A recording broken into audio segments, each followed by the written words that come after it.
Well, hello there. It's 5 o'clock. I'm Joan Jones with your top stories. Tennesseans are dealing with teeth chattering cold this morning. And now there's a water main break that's ruptured in the West Mead area of Nashville. Metro Water Services crews began working on Harding Place at the intersection of Brookmont Terrace near the Nelson apartment homes. Now, they say the water there that it has managed to make its way onto the roadway is frozen, and it's pretty slick in that area. Be careful. Metro Water says, in fact, there are 6 active water main breaks in the Nashville area.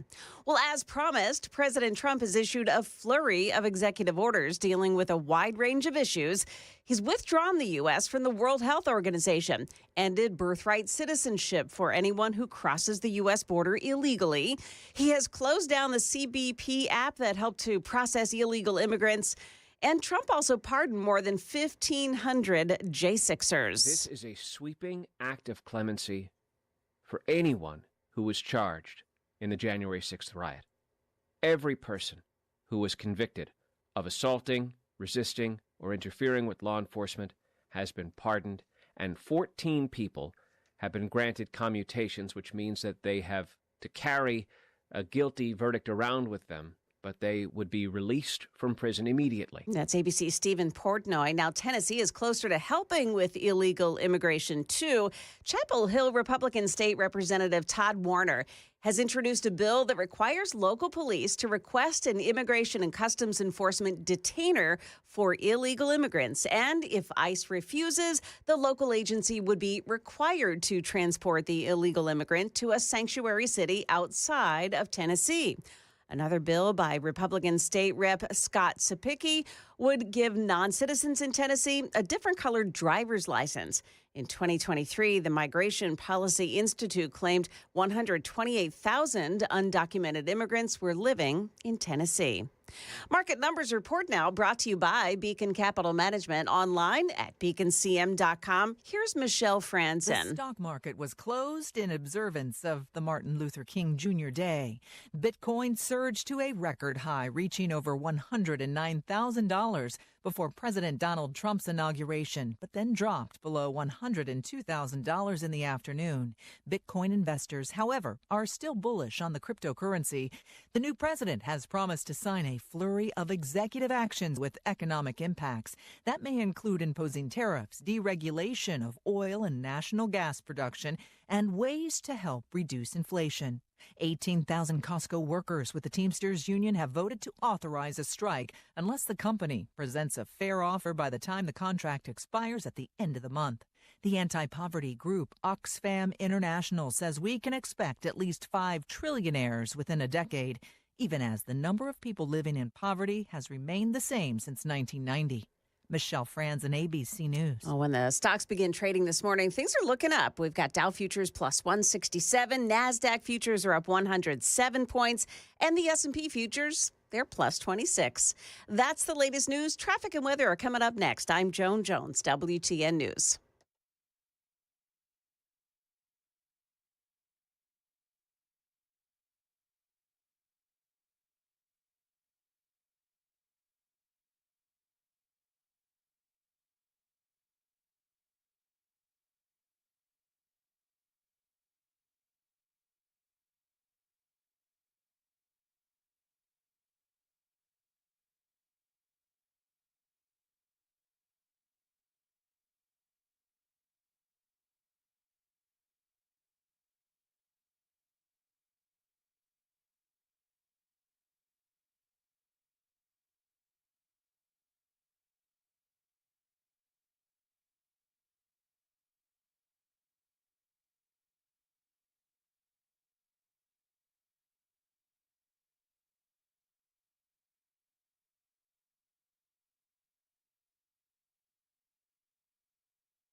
There are no big delays to speak of this morning, so everything is looking good on the major roadways heading in. So 24, 40, and 65 all doing really well this morning. Just a couple of spots where there are water main breaks, and that's causing some delays because the water has frozen onto the roadways. One of them is at the intersection of Brookmont Terrace and Harding Place. It's near the Nelson Apartment Homes. Pretty slick there this morning, so avoid that if you can. Traffic every 10 minutes every morning on Super Talk 99.7 WTN.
.507 Nashville's Morning News on Super Talk 99.7 WTN. Good morning to you, friends. Hope you are well. What a day indeed. First full day of President Donald Trump, a second term. We have, I don't know, Joan, if you're seeing this, but there's some folks on social media that are saying that the J6ers are not being pardoned as they're supposed to be. I have seen this as well, yes. So I don't know what the real story is because some of these folks might be a little suspect. I don't know. But we know that the president, it's so nice to be able to say President Trump and not President-elect. Elect, yes. Or former President Donald Trump. It is now President Donald Trump. And we all know what happened yesterday. And tomorrow, everybody in this very large arena will be very happy with my decision on the J6 hostages. So we knew that he was going to do it, and of course, yesterday he did it. So this is January 6th. These are the hostages. Approximately 1,500 for a pardon. Yes. Full pardon. We have about 6 commutations in there where we're doing further research. So basically, that means that you've got 1,500 J6ers. And remember, my big two. It was illegal immigration, dealing with that, which he did do, and we'll talk about that, and releasing the J6ers. And so you got 1,500 that are going to be able to walk free. And by the way, a pardon is a complete forgiveness of a crime. A commutation is a form of clemency that reduces the punishment. They're doing more investigations in those cases. But apparently, I mean, you've got now people are saying on social media, Laura Logan is one of them, that is saying that some of the halfway houses where some of these people have been kept are refusing to allow them to leave. And we have others that are saying that inside the prisons or the gulags or whatever, they've got guards that also will not allow them to leave. I don't know if that's true or not. They're saying there are multiple reports. I don't know. We'll continue to watch that. I can't imagine that would happen. They're talking in particular about the jail in D.C., which, by the way, has horrendous conditions. Oh, they talk about, rats the size of dogs and just horrible, horrible conditions. And it's this particular jail. They feel in D.C. like they own this issue because this is how the media has spun it. And so that these people who are being held there, many of them, without having been charged formally. Some of them are just being held there instead of in the federal bureau system. They feel like they have some, control over what Donald Trump does because it's their jail. Yeah, it's their jail, it's their district, I guess, and that kind of a thing. So yeah. I don't know, and we don't know if this is true or not, but we'll continue to monitor and see if there's any other news on that. It does look, by the way, that Colt Maccabee, whose wife, of course, you know, Sarah, has been here on Nashville's Morning News. She's been on with Chris Hanna multiple times as well. So it looks like he has been set free. If that process, if those 1,500 have now walked out, I don't see Colt's name on the list of commutations, so he must have just been completely pardoned. Now, as far as those whose sentences have been commuted as opposed to pardoned, Thomas Caldwell out of East Tennessee, that is one of those who has had his sentence commuted as opposed to pardoned. By the way, there could be legal challenges to a lot of the things that Donald Trump did yesterday. We'll have to wait and see what happened. But obviously, this is good news. Most Republicans, even a lot of Democrats, feel like this was something, the release of the J6ers, that had to be done. I love what CNN is reporting. I mean, I'm saying that like sarcasm. They're saying that Donald Trump has now pardoned the Oath Keepers and the Proud Boys. That's how CNN is spinning this whole thing. So CNN and MSNBC, we've got some really funny Rachel Maddow audio as well that we're going to talk about because it's almost like you heard this audio, KGB. It almost sounds like Rachel Maddow is about to cry.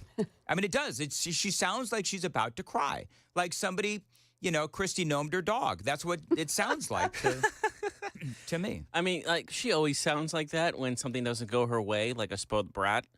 Anytime I've seen her react to Trump, it's like, again, someone shot her puppy and it's Trump that did it, and she has to talk about him. Yeah. We'll play that audio, by the way, at 5:35 coming up. And by the way, a new Daily Dan poll that is going to be put up. Have we put it up yet, actually? It is up. I put it up before we do the news. All right, so real quickly, what is it? So it's who should Pam Bondi go after first, obviously. As Attorney General. We got Merrick Garland, Jack Smith, Alejandro Mayorkas, which, yeah, right now Mayorkas is winning. So those are three, not surprising, those are three that did not get pardons. You know, Biden went on a pardon-a-palooza yesterday, and Donald Trump did too. Trademark that. Joe Biden, he pardoned his entire family. We'll get into that as well. So Biden, you know that he pardoned Fauci, Mark Milley, the J6 committee, and then literally, as Donald Trump is giving his speech, the announcement is made that Joe Biden has pardoned his entire family. And so just, honestly and obviously, that is a bad look. But those three, Alejandro Mayorkas, Jack Smith, and Merrick Garland, those are three that did not get pardons. So if Pam Bondi is confirmed as Attorney General, should she go after those three with investigations? And if so, which one do you believe she should go after first? Who's at the top of your list? Alejandro Mayorkas or Merrick Garland and Jack Smith? Joan, what do you say? It's a real toss-up for me, but I am particularly, every time I hear Alejandro Mayorkas' voice, I feel irrational anger. Maybe it is rational anger. It's irrational anger. Yeah. So I think I, in particular, would like to see him behind bars. Okay. Yeah. Well, he is leading. I believe it's dereliction of duty. Yeah. Failure to, I don't know what the charges exactly would be, but failure to keep America safe, lying to the American people. The lying. Oh, the lying. Yeah.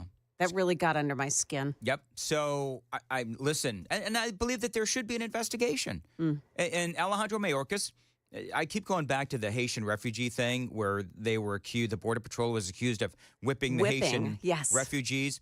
He knew, and the Democrats knew that never happened, but they continued to play that card, including Alejandro Mayorkas. So I think he tops my list. So if you want to take the Daily Dan poll, go to YouTube and watch the YouTube feed of the show. It's all of us in our video glory, and take the poll.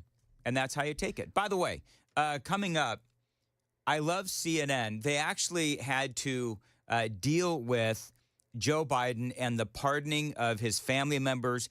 Even they admit that this was a very bad look. Details straight ahead. 5:15, time to check the roads on WTN. As usual, at this point in the morning, we really don't have anything going on in the major roadways this morning. I'm not even seeing delays on the side roads either, but it is exceptionally cold, and there are some spots this morning where there have been water main breaks. That water has frozen onto the roadway, so just be careful as you're traveling around this morning. Traffic every 10 minutes every morning on Super Talk 99.7 WTN. Thank you, Joan. 5:16 on Nashville's Morning News on Super Talk 99.7 WTN. So yesterday there was a lot of, crying on the left, Rachel Maddow, and you played somebody. Joan, in your top of the hour newscast, I don't know who you played, but it was somebody describing, I think it was it Trump's pardons? Yes, it was Stephen Portnoy. Stephen from ABC. Portnoy also sounded like somebody Christy named his dog as they were reporting the story. Yeah. And so, I don't know, maybe you'll play that a little bit later on. But I did find it funny because you did have all of the hand-wringing over Donald Trump's, at the time, his expected pardons of the J6ers, yet in the very last minutes, I mean, he must have done this in the car, Joe Biden, he pardons literally his entire family. It turns out, Anderson, there was another promise broken. That is exactly how he has ultimately decided to approach the justice system.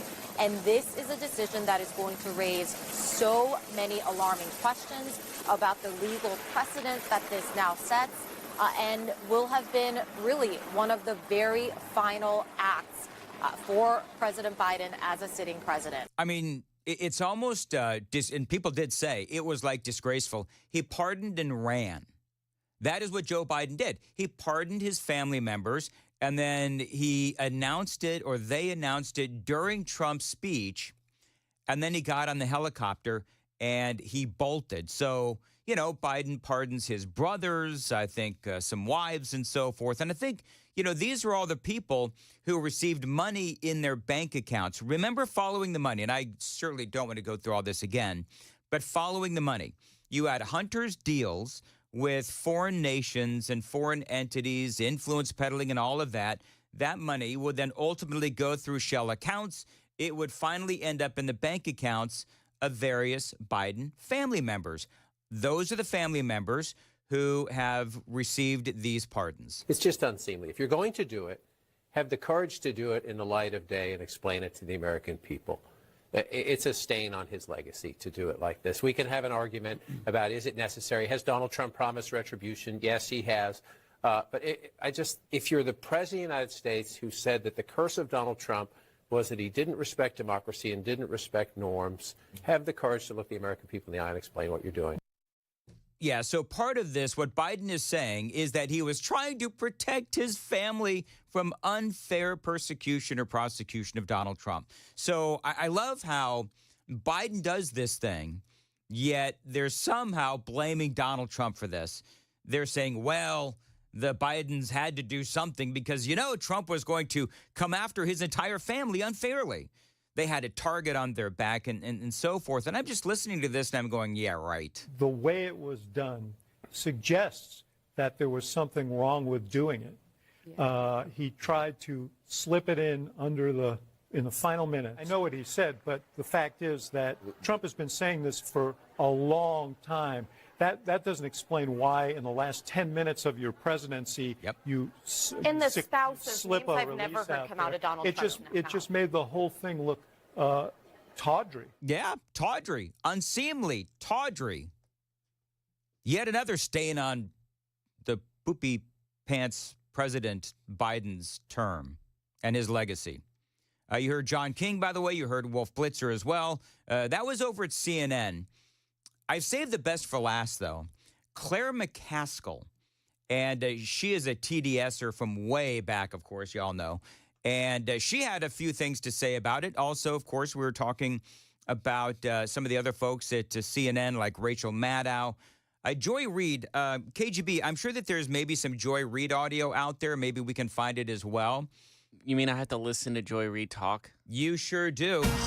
This job, man. 5:20, Nashville's Morning News. The great thing is, No, you don't get any hazard pay. Sorry. It is 5:20. Joan Jones has the news coming up at 5:30. Joan, what you got? Yeah, water mains are bursting left and right this morning in this freezing cold weather. We'll detail that for you. Also, one immigration policy championed by the left is no longer in existence. We've got those stories at 5:30 on Super Talk 99.7 WTN.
Where he also There was no focus on the issues that matter to the American people.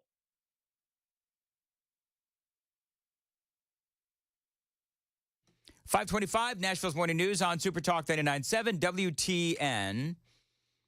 All right, so I'm listening to this audio from Harry Sisson. Is that right? Is that who he is? Yes. KGB, Harry Sisson. And apparently he is, can you explain? He's not a singer. He's just some sort of an influencer. Yeah, he's a TikTok guy, but he's super. He basically, the Democratic Party has paid his company to do stuff for. He basically was doing everything he possibly could, as well as some other Gen Zers, to make sure like Kamala or Biden won the election. Regardless if they did wrong or right, he was just supporting them, and it was really funny to see him try. Yeah. All right. So I'm going to play this audio from Harry Sisson real quick. Then we'll get to the Rachel Maddow. So pull my audio up. There we go. I just finished watching Donald Trump's inauguration speech, so you don't have to. And what a complete and total disaster. That speech was divisive. It was evil. It was lacking substance. I mean, really just awful. And it appears that he declared war on Panama in the speech. I mean, what is this guy doing? He attacked people of color. He attacked LGBTQ plus Americans. He attacked average everyday Americans when he talked about putting his tariffs in, which are just going to raise costs for every single one of us. He ranted up there about being politically persecuted when in reality, he is a convicted felon. He broke the law. A jury found that he broke the law, and he's been indicted in other jurisdictions where he also would have likely been found guilty. There was no focus on the issues that matter to the American people. He is living in like an alternative universe. That's why it's funny to listen to. Did you also notice that in that video it like cuts like 6 times? Yeah. So because he has to, it took him probably like 2 hours to do that video. Whatever. Claire McCaskill is the one that I teased, so I got to get her in. Claire McCaskill, kind of like Harry Sisson, is a TDSer. I think she used to be a senator, right? Senator Claire McCaskill. Correct. And so, yeah. And so, was it Missouri, Joan? I think it was Missouri, but maybe I'm wrong. Maybe. You know what? Honestly, it doesn't matter. It doesn't matter. Yeah, this is what she said. It makes me sad. It makes me sad. First of all, it sets a precedent. Talking about all the pardons of Joe Biden, although somehow, pardoning his family members, although somehow she manages to turn it into Donald Trump's fault. Can you imagine the list 4 years from now? Not good. And frankly, it shows that we have gotten to the point that we no longer trust the institutions of our courts to fairly administer the laws. It's kind of funny she says that because that's actually true. Like, do we trust the DOJ under Merrick Garland? Of course not. Now, we got a new sheriff in town, and we're going to have Pam Bondi as Attorney General. Now, here's a shocker. The conservative will trust Pam Bondi. But ultimately, the bottom line is, over the last 4 years, memo to Claire McCaskill, Americans have learned to not trust the Department of Justice, certainly the DOJ, and the Attorney General Merrick Garland under Joe Biden. And so, yeah, it is a sad state of affairs, isn't it? Because I think the people who say I don't want a pardon are saying that because they know factually there is no evidence to do anything to them. So I get it, and I'm not being critical of the president for doing it, but it's sad. It is very, very sad, and it's another blow to the institution of rule of law in this country. Well, guess what, Claire? It was your side, and it was your president that did it. So, too bad. And by the way, you'll notice that she has nothing to say about the allegations or the reason why there would be an investigation into the Biden family crime syndicate in the first place. It is 5:30 on Nashville's Morning News on Super Talk 99.7 WTN.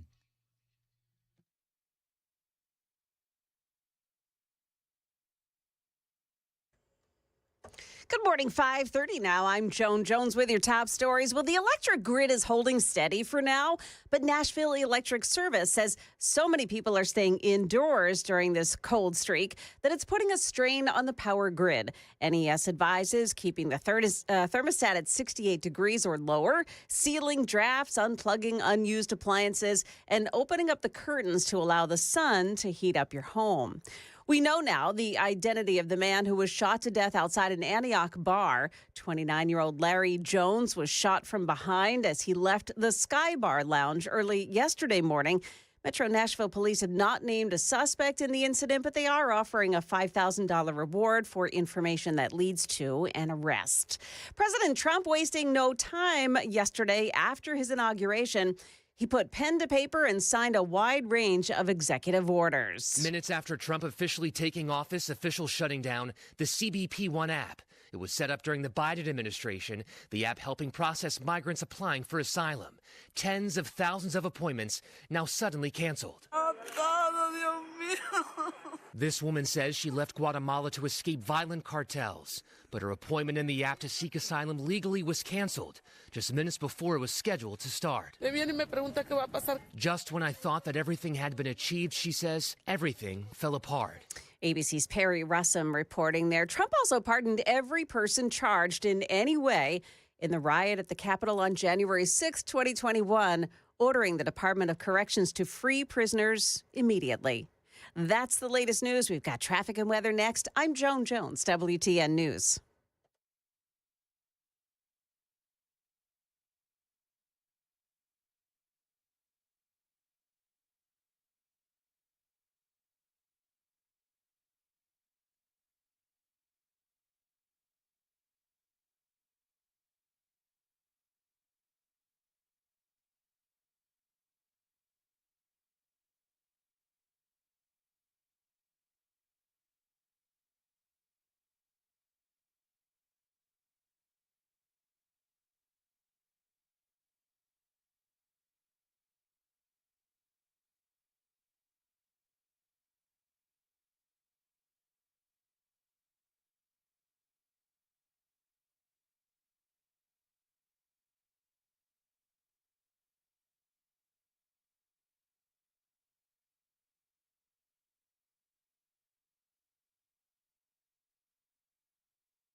We do have an accident this morning, Simmons Avenue, south of Tanksley Avenue. That one reported by police. Otherwise, the major roadways are moving just fine this morning. Traffic every 10 minutes every morning on Super Talk 99.7 WTN.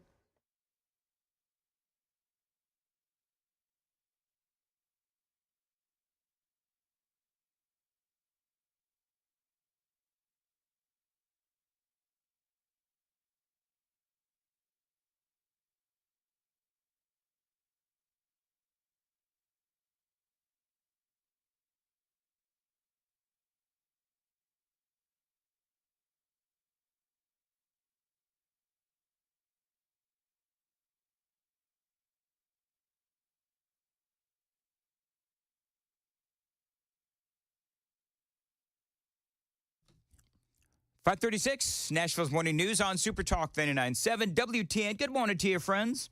Along with KGB, Jeff Malinoff. Joan Jones is back.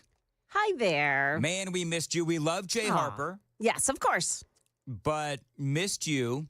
People thought somehow that I fired you. Number one. You wouldn't do that, would you? I don't have the ability to fire anybody anymore. That's why Malinoff is here. Totally kidding. Totally kidding. No, I would never fire. So those hurtful letters were from you. Even if I wanted to fire Joan Jones, which I never would, I don't have the ability to fire anybody. So, but bottom line is we missed you, and we are glad that you are back. So let's talk inauguration real quick. Hang on, before we do that, can I just tell you it's really cold out there this morning? Heavy jacket, long pants, long sleeve, hats and gloves will all need to be worn as we are out the door today. I just wanted to make sure that Stefano told you how to dress. You know what's so funny about that is I'm not wearing any of that today. I'm not even wearing a hat today. Are you wearing pants? I'm wearing yes. Okay, because he said to wear long pants, and you said you're not wearing any of that. Oh well, I am wearing pants. And that camera is like from waist up, so we really can't tell. That's okay. Yeah, that's okay. So yes, I'm wearing pants. Okay. Remember to do that today. It's about the only thing I remember to do. Okay, so you're making Jeff giggle like a schoolgirl. Well, because he's remembering the he's remembering the poll conversation that we had yesterday at 8:35. Oh, what did I miss? I don't think we're allowed to talk about that, are we? So if you missed yesterday's 8:35, just don't. Okay, here's the deal. Murphy was here. Yeah. And so we were talking about the Daily Dan poll, which, by the way, if you want to take it, you can. Go to YouTube, watch us on video, and take the poll. And today's poll is, who do you think Donald Trump's DOJ should go after first, Merrick Garland, Alejandro Mayorkas, or Jack Smith?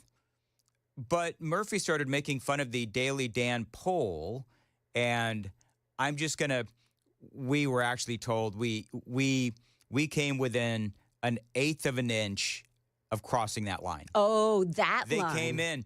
I kid you not. Behind the scenes, they actually came in and they said, you were this close. You were that close. Oh, whoa. Yeah, it was scary. You know who it was? It wasn't Murphy, and it wasn't Chris Hand. It wasn't even, Jay or young Jeff Malinoff. It was me. Yeah. What did you do? I can't even talk about it. I just remember after he said, I'm like, whoa, and then he curved. He nicked it. He nicked that line, and we're all like, thank God he missed that line. We all would have had to Now I have to go back and listen to it. It was one of those yesterday at 8:35. It was one of those that just careened out of control. I don't even know what the heck happened, but it careened out of control. I had to ask you, hey, do you want me to put this up on our podcast? And you were, I was like, I don't have to, but if you don't think I should, just let me know. And the funny thing is, I never get like that. But there was a couple of comments there that yours truly made. Anyway, moving right along. So it was real close to Howard Sternish. It was. Oh, yes, that's a perfect example. It was. Anyway, moving right along. Yeah. Do you know one of my favorite parts of the inauguration was when... A tall son named Barron. Has anyone ever heard of him? And Barron gets up. All 6'9" of him. He's a big dude. And he waves to the crowd. My favorite part, though, was when Barron put his hand up to his ear, like, louder, I can't hear you. Yeah, me too. That was awesome. Because he's such a He's such a mellow dude. Yeah. And and here's the deal. And I may be over my skis on this one, and feel free to tell me if I am. I don't think we would be here today if it wasn't for Barron Trump. Because it was Barron's idea for Dad to go on all those different podcasts, your Joe Rogans, your Theo Vaughns, and I also believe that he gave Dad some tips on the importance of saving TikTok. I truly believe that. So I think that we wouldn't have been here without Barron Trump. People are already, please, I love all of you, stop. We don't know about Barron becoming president whenever he's turns 35. Just stop. He's going to be in the NBA for the record. I mean, no, he can't play. Apparently, he can't play basketball very well. God, what a waste of height. It is. So I'll tell you what. Anyway, so that was one great moment. There was another great moment. Let me find the shoot skis, the audio on Rachel Maddow, because it is kind of funny. In how sad she sounds. Yeah.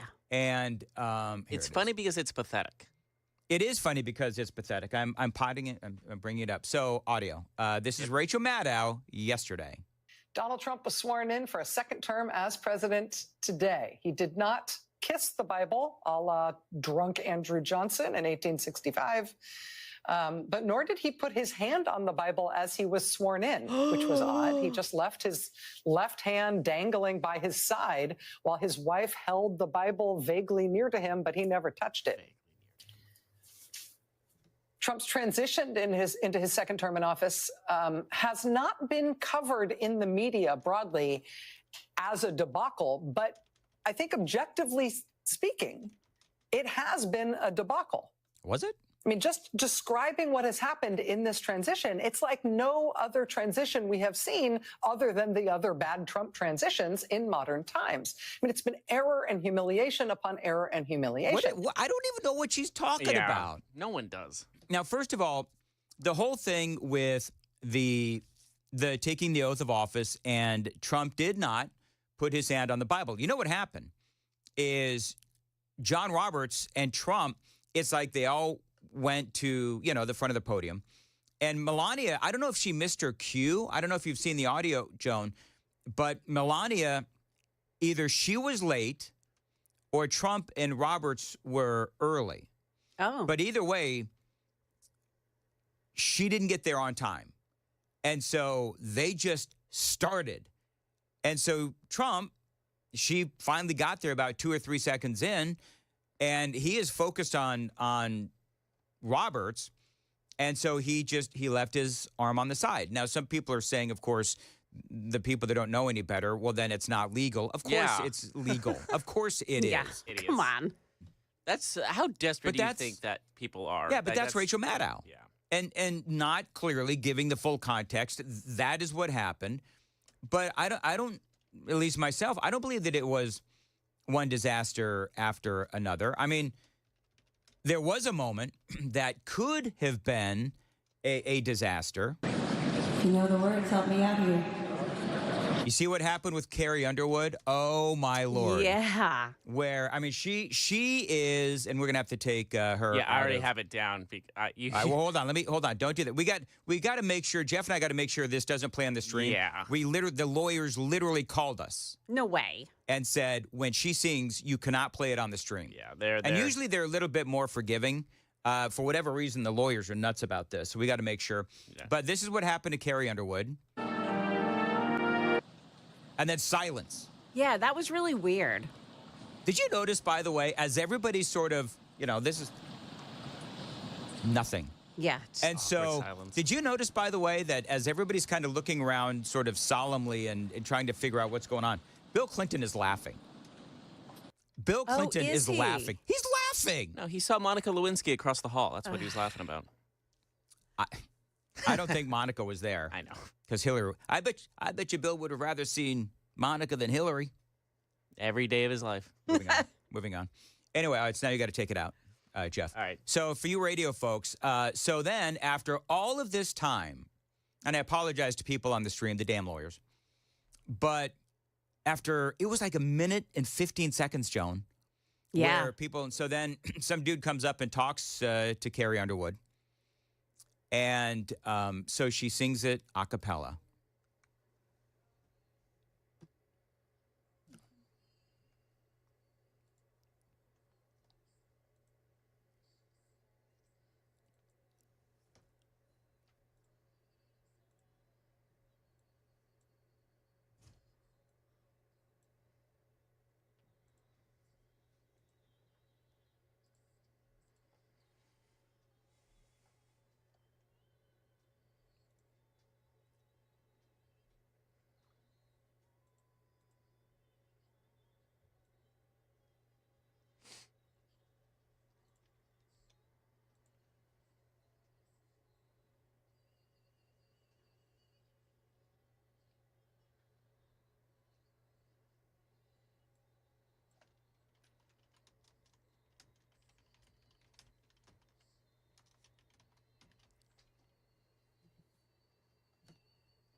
And then as everybody began to clap, she clapped back at them.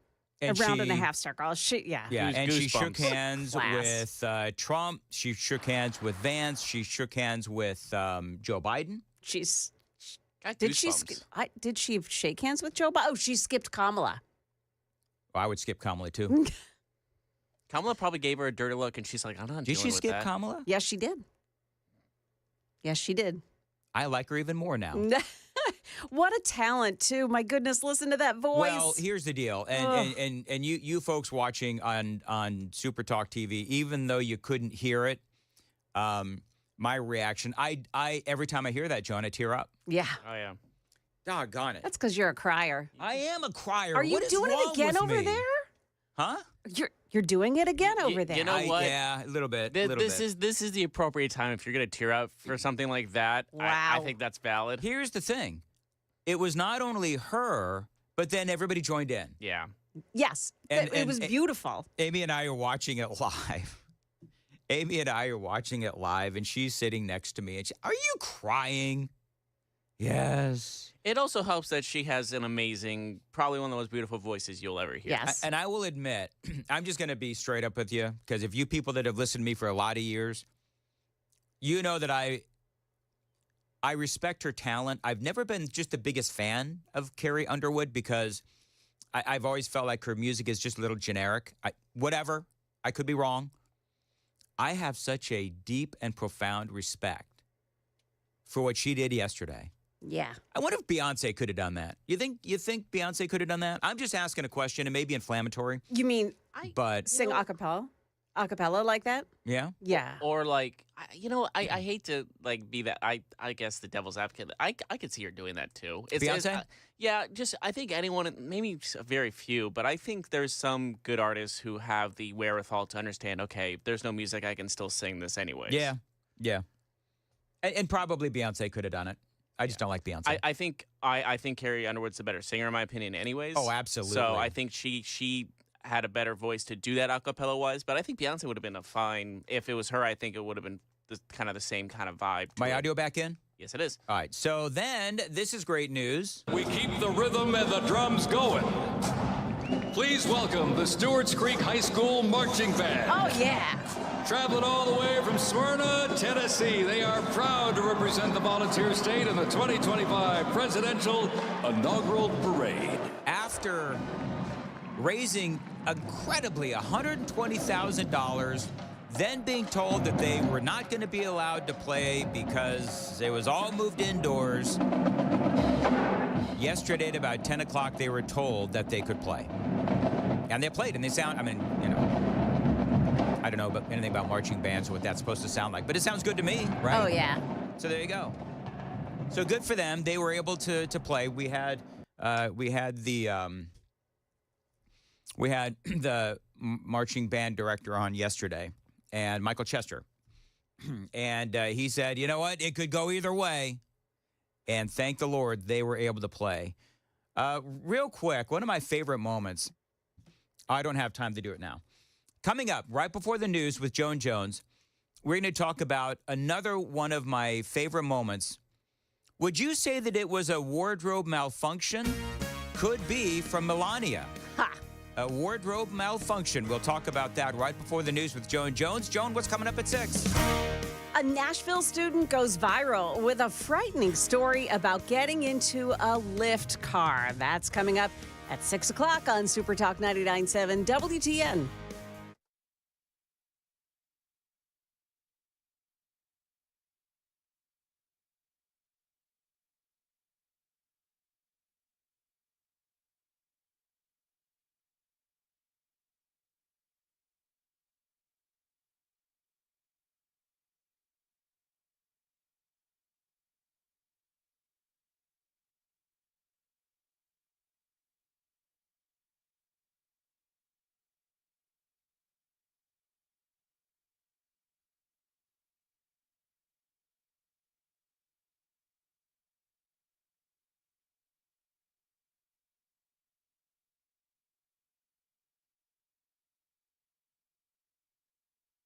The guaranteed offer is the easiest way to sell your home.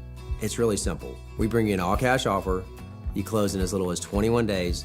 No home inspections, no lock boxes, no open houses. Go to markspain.com to get a guaranteed offer and start packing.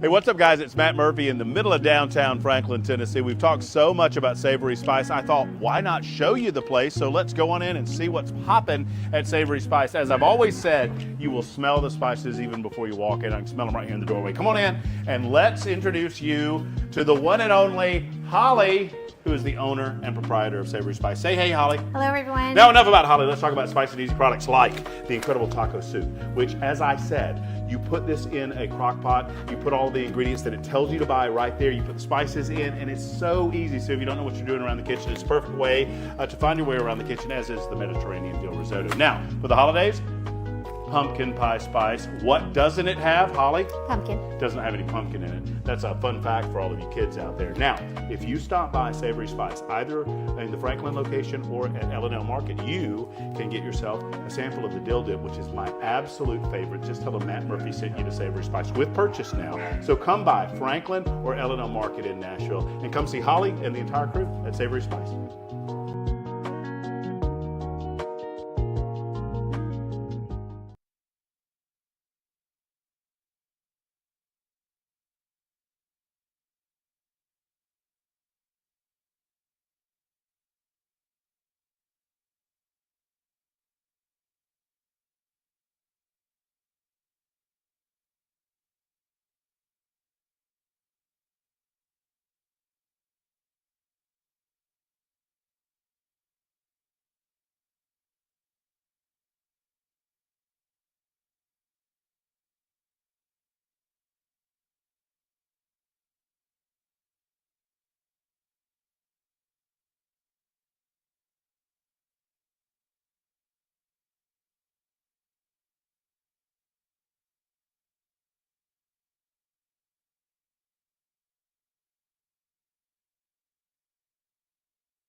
5:55, Nashville's Morning News on Super Talk, then at 97 WTN. Good morning to you, friends.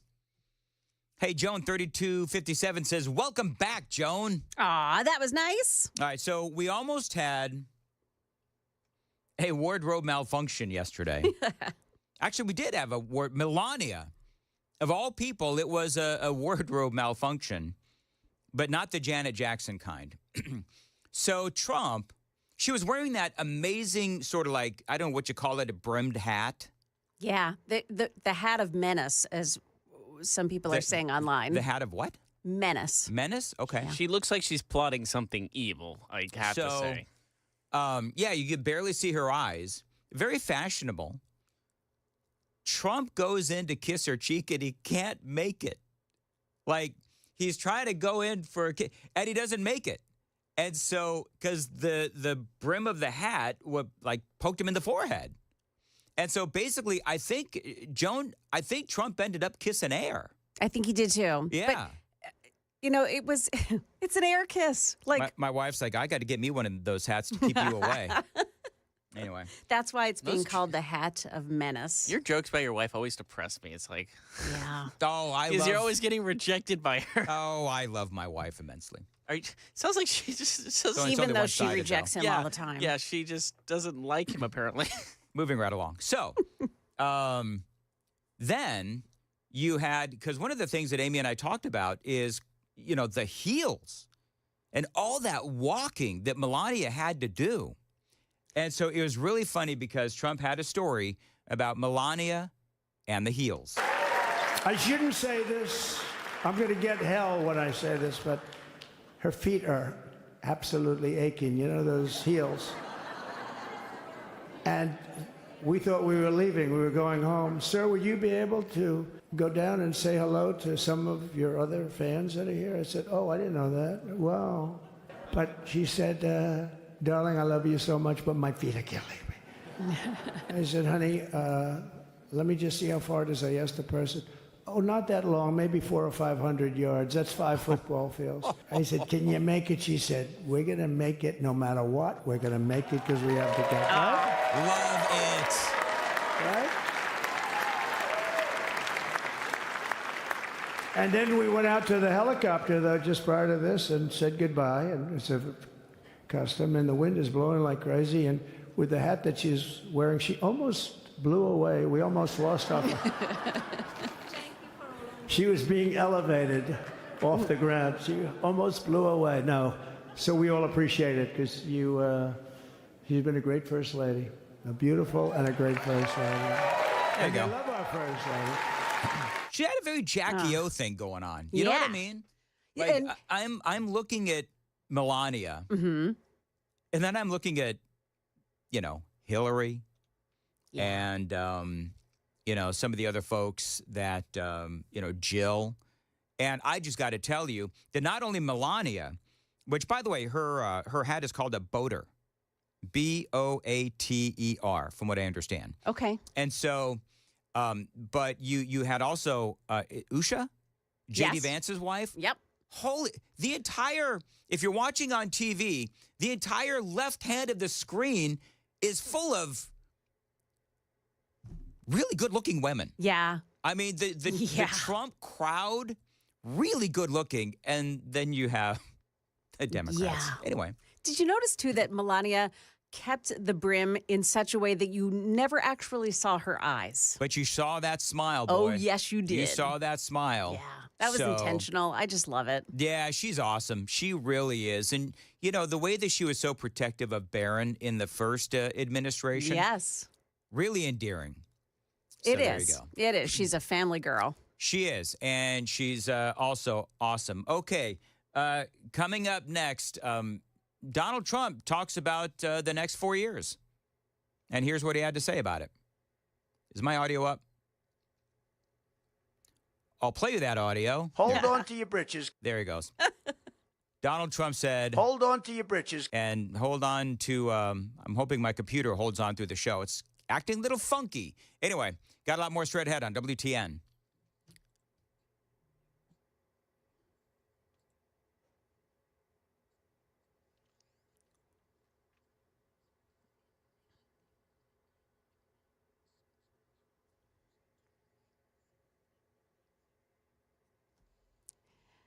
Good morning, 6 o'clock now, and I'm Joan Jones with your top stories. We're all talking about the cold this morning. Now my computer works. Now it works. That's perfect. And it's 16 degrees right now. Our high today only going to 26. We've got the forecast coming up in just a moment. Well, President Trump had quite a day yesterday. His executive orders changed policy in many areas of domestic and foreign nature. The first family taking center stage at the Liberty Ball, celebrating President Trump's second inauguration. This is a hell of a day we're having, right? On the first day of his second term, Trump signing an avalanche of executive orders and actions, including orders to withdraw the U.S. from the World Health Organization and Paris Climate Accord. Big ugly windmills, they ruin your neighborhood. Other orders will freeze federal hiring except for the military, mandate all federal workers who work remotely to return to the office, and require the government to recognize only two genders.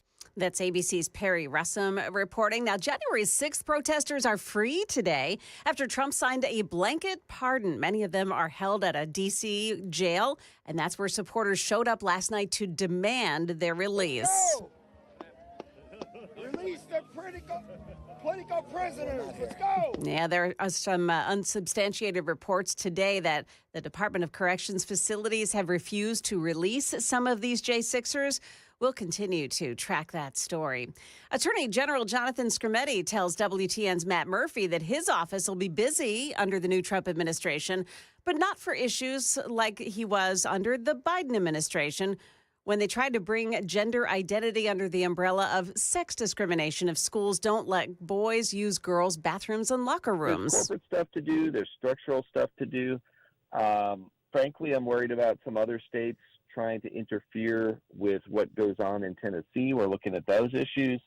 So we're not gonna get bored, I think. Other news, a Nashville TikToker with more than 1 million followers says she was nearly kidnapped after getting into a Lyft car in the Germantown area yesterday. Mia is her name. She's a student in Nashville. My driver puts his sweatshirt up over his nose, and in front of the center console, I just see what looks to be some gas being released. I breathe in the slightest amount. I'm not even kidding, like little breath in, immediately felt tingles all through my body.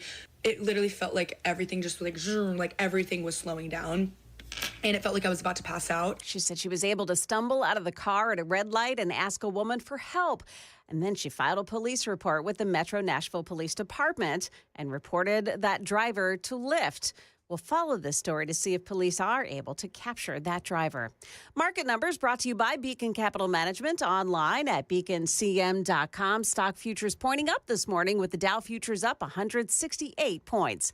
That's the latest news. Traffic and weather are next. I'm Joan Jones, WTN News.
Just one trouble spot this morning, and that's on Simmons Avenue south of Tanksley, where there is an accident. Traffic every 10 minutes every morning on Super Talk 99.7 WTN.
.607 Nashville's Morning News on Super Talk 99.7 WTN. Welcome on into your Tuesday, January 21st. Hope you're doing well. And this is the first full day of the Trump administration. President Donald Trump. I don't know about you, friends, but I thought that his speech yesterday was incredible. The golden age of America begins right now. I will very simply put America first. We will not forget our Constitution, and we will not forget our God. Can't do that. Today, I will sign a series of historic executive orders. With these actions, we will begin the complete restoration of America and the revolution of common sense. It's all about common sense. I know it's interesting. I'm putting together this montage of the top moments. The thing is, the entire speech was full of incredible moments. And we will begin the process of returning millions and millions of criminal aliens back to the places from which they came. It will henceforth be the official policy of the United States government that there are only two genders, male and female.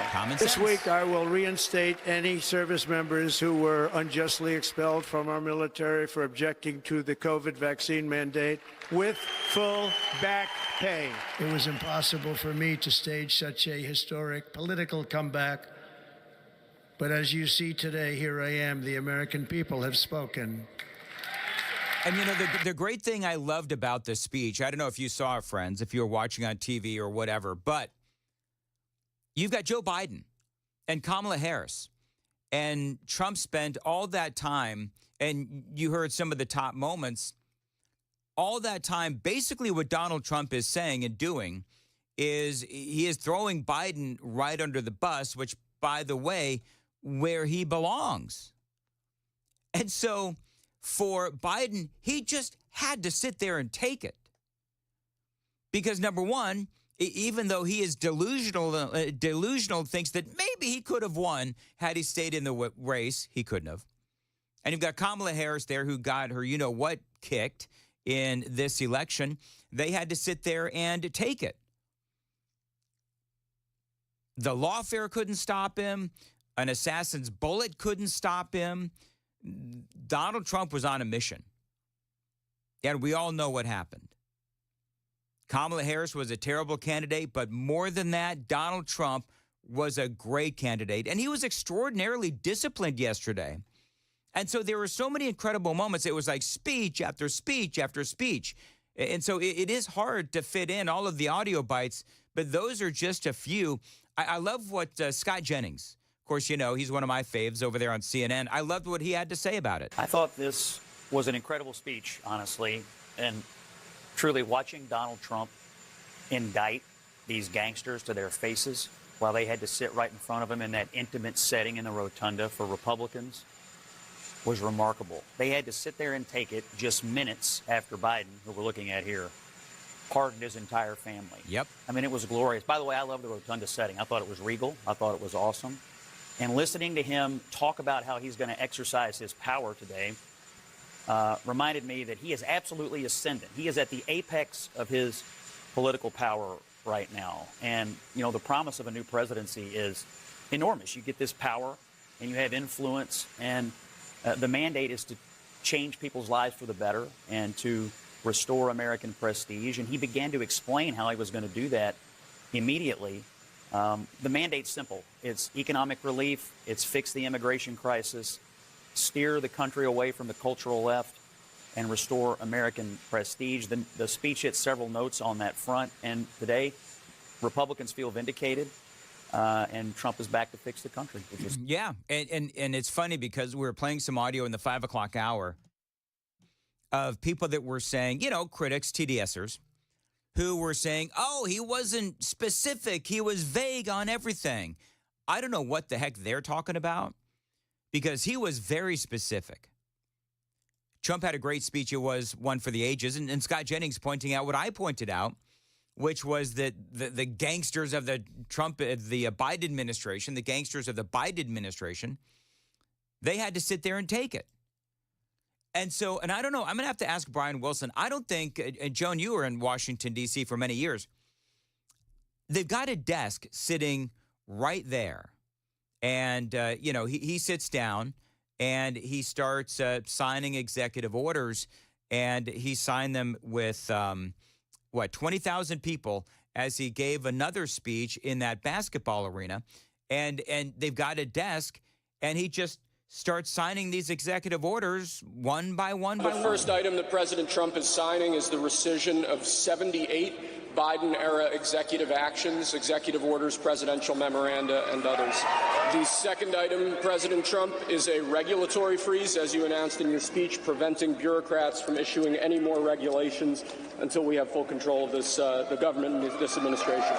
Yeah, I mean, one right after the other. And part of what I thought was amazing is that usually these are done in the Oval Office. I don't know if it's ever been done in this fashion before, but Trump is truly making an effort, I believe, to make this about the American people and about the victory of what? How many people? Well, obviously the Republican Party, but also all those other people that came from the Democrat side of the aisle over to vote for Donald Trump. He is truly trying to be, in my opinion, a unifying force. Now, there's other people that are saying, oh, his speech was, full of nasty rhetoric and it was divisive. I don't believe that it was divisive. I think that the majority of the American people, by far, the majority of the American people agree on most of what Trump wants to do with all of these executive orders. It's about us. It's about all that we've been through, about the people that we've lost to politics and the people that we've lost because we support Donald Trump, the lies that we've been told as a nation, the censorship that we as conservatives have faced, the onslaught of attacks from Biden's DOJ. And again, Trump was even shot in the face. And now here we are, and here Donald Trump sits with his supporters doing away with all of that with executive order after executive order. And it was an amazing moment. Could you imagine Biden doing this? I don't think so. Nope. Sir, the next item, as you announced in your speech, is a requirement that federal workers return to full-time in-person work immediately. Next. And I love because every time an executive order was announced, it was like a band is launching into one of your favorite songs. That's what it was like. I mean, again, I'm going to rewind this just to like a few seconds. Listen to this as they announce these executive orders. Full-time in-person work immediately. People go crazy. Next, we have a directive to every department and agency in the federal government to address the cost of living crisis that has cost Americans so dearly. The next item here is the withdrawal from the Paris Climate Treaty. This next item is a directive to the federal government ordering the restoration of freedom of speech and preventing government censorship of free speech going forward. And lastly, sir, before we go back to the Oval Office to sign a large number of other items, is a directive to the federal government ending the weaponization of government against the political adversaries of the previous administration, as we've seen. And Trump is just there, and he's serious, and he's signing all of these executive orders, executive actions. And again, I'm reasonably certain that that has never happened before, where he signs all of these. Again, it's usually done, I believe, in the Oval Office, and you've got a few members of the media there. But Trump did it in front of 20,000 of his closest friends and supporters. It is 6:16, time to, my bad. It's time to check the roads on Super Talk 99.7 WTN.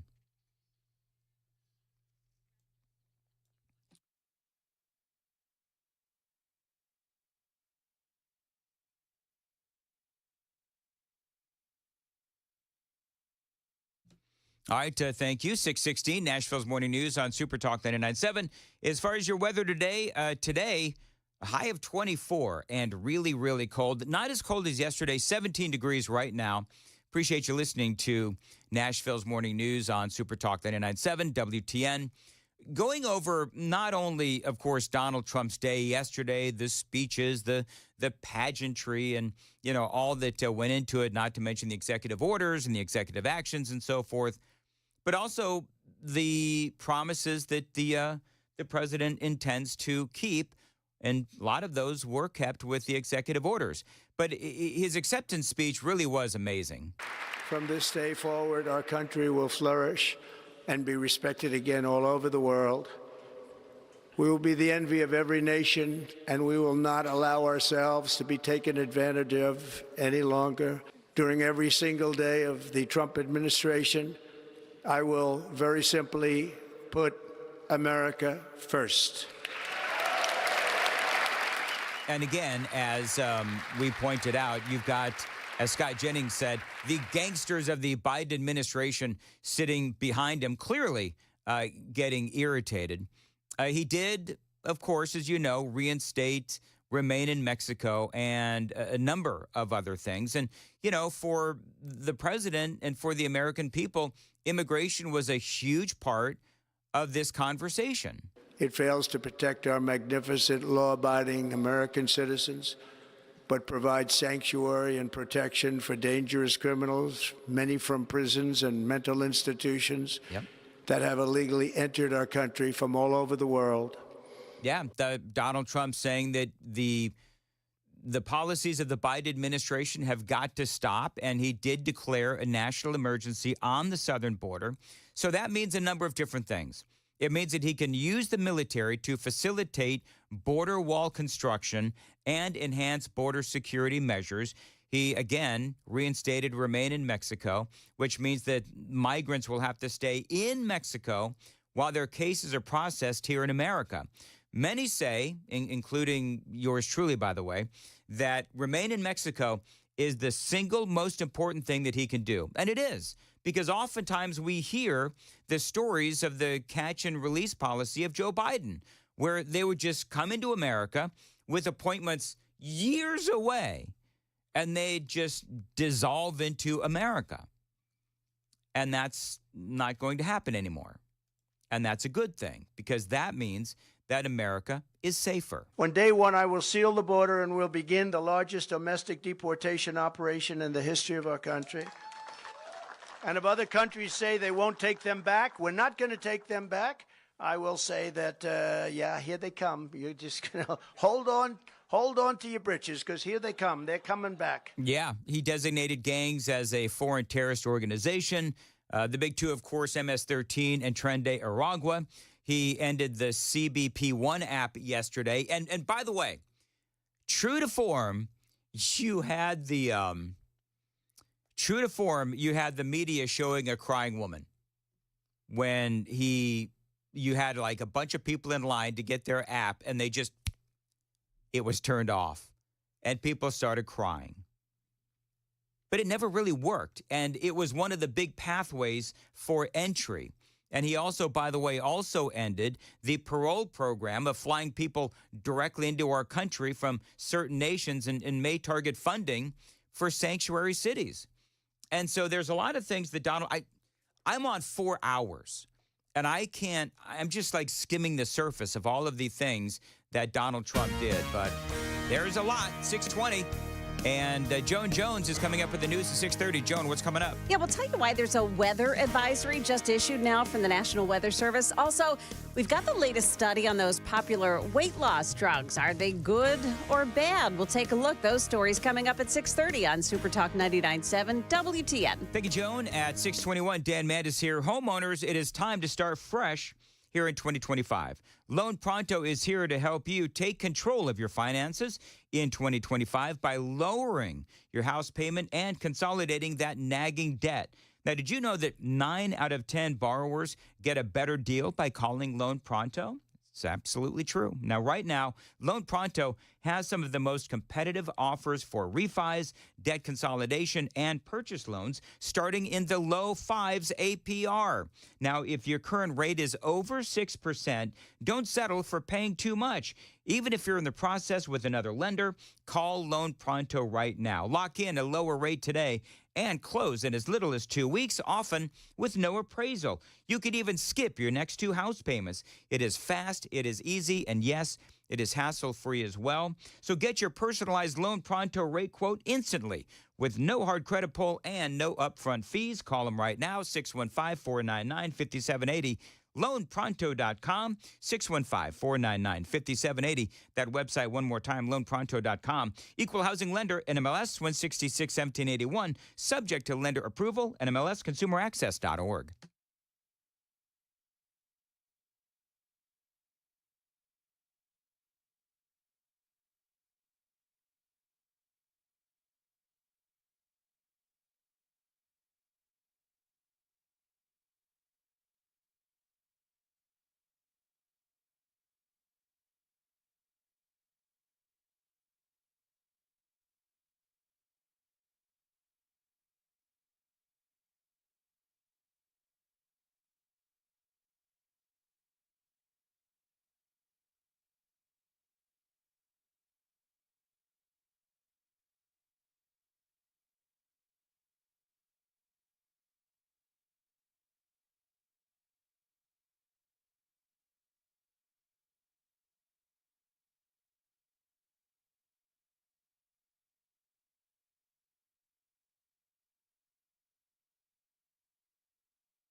625 Nashville's Morning News. You folks on the Super Text line is 615-737-9986. Definitely doing a solid for us and letting us know about an accident. Jeff, you've done a lot of traffic. I guess it's 65 south at the 24 split? Yes, so this is 65 southbound right after Dickerson Pike, exit 98, so north of Nashville. We have an overturned vehicle, left 2 lanes blocked. There's also vehicles on the left and right shoulder, so there's going to be a delay there going into downtown Nashville. All right, 65 south to 24. Thank you, Jeff. It is. What am I doing? Am I going back to content? All right, fine. No, going back to break. Going back to break. Got a couple of quick spots, and we'll be right back.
.627 Nashville's Morning News on Super Talk 99.7 WTN. The Daily Dan poll is up this morning. Go check out our YouTube feed. If you want to watch the radio show, you can. And you can take the official Daily Dan poll for today.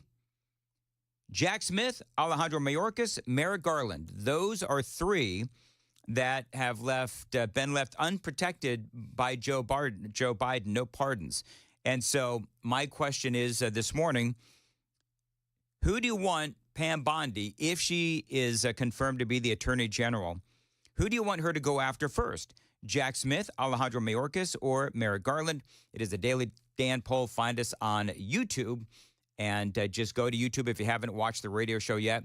Go to YouTube and go into the search bar, Super Talk 99.7 WTN, and there we are in all of our glory.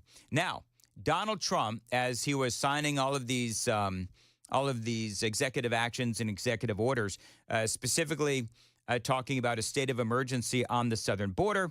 Governors have decided on day one to start taking advantage of these new opportunities to protect their borders. Greg Abbott, out of Texas, posted that more buoys have been placed in the Rio Grande to secure their border. And, of course, there's panic going on right now. You got all these people on the left, oh, Donald Trump is anti-immigrant. He was asked about that, and he said, no, I am for, and we need legal immigration. I'm fine with legal immigration. I like it. We need people, and I'm absolutely fine with it. We want to have it. We need it because we're going to have a lot of companies coming in to avoid tariffs. You know, if you don't want tariffs, all you have to do is build your plant in the U.S. So we're going to have a lot of workers coming in, but we have to have legal. There you go. And that is what Donald Trump has said all along and is absolutely correct. Matthew Hurt is going to join us coming up after the news at 6:30, which begins right now on Super Talk 99.7 WTN.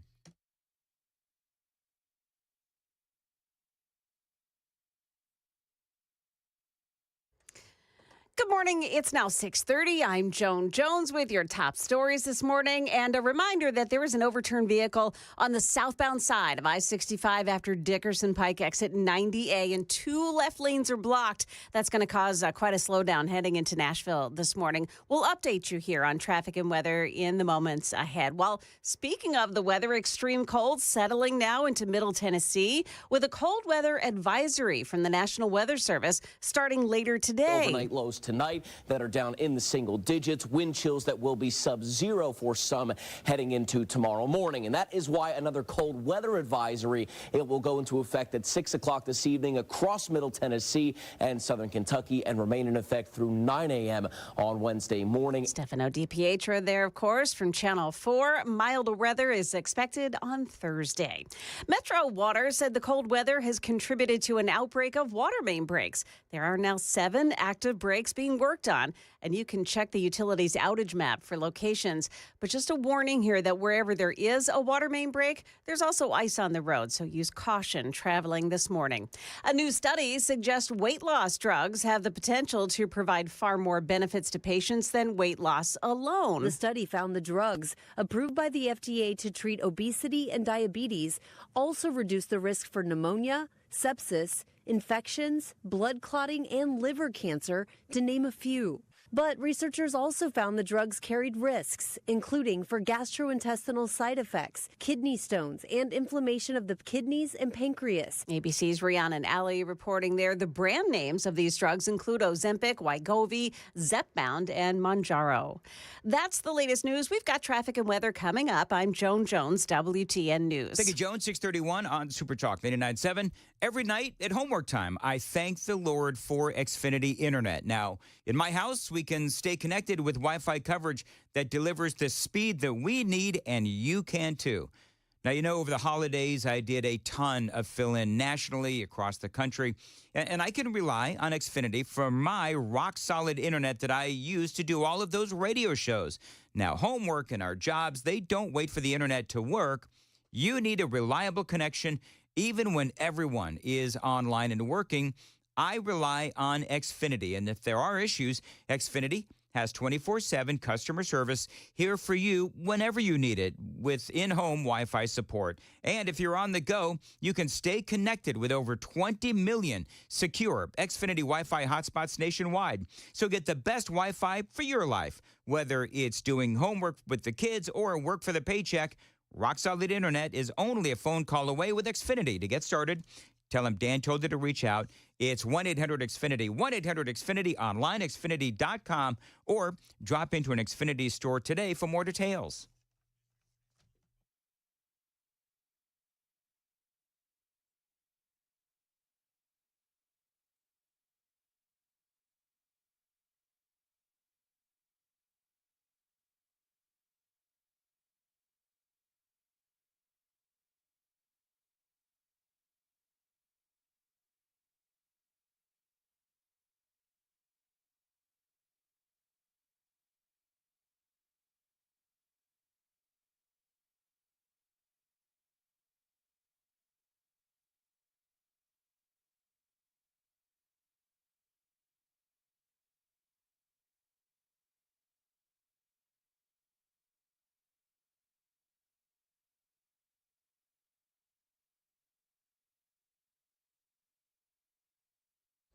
It is that accident still there this morning. 65 southbound after Dickerson Pike, exit 90A. 2 left lanes are blocked off by an overturned vehicle. There's also a wrecker on the scene now to start removing it.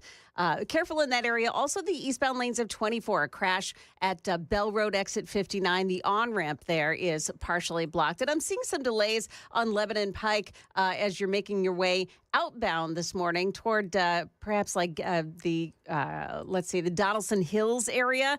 Things are slowing down, touching the brakes in a few spots there. Traffic every 10 minutes every morning on Super Talk 99.7 WTN. Thank you, Joan. 634, Nashville's Morning News. Dan Mandis here. I always recommend Mark Spain Real Estate here in Nashville because I trust that they're going to sell your home hassle-free with a strong all-cash offer. Now, with Mark Spain Real Estate, you know they've been helping homeowners sell their homes for nearly 30 years now, and they've served over 58,000 families. And with all those clients, Mark Spain Real Estate is the #1 most reviewed real estate company in America. They've got over 12,500 five-star reviews. Now, you can trust my friends at Mark Spain Real Estate to sell your home fast and for maximum profit and the least amount of hassle. That is the guaranteed offer from Mark Spain Real Estate. There's a reason they've got so much success. It is that guaranteed offer, a quick sale and maximum profit. Call them, 855-299-SOLD. As always, tell them Dan told you to reach out and get that guaranteed offer on your home today.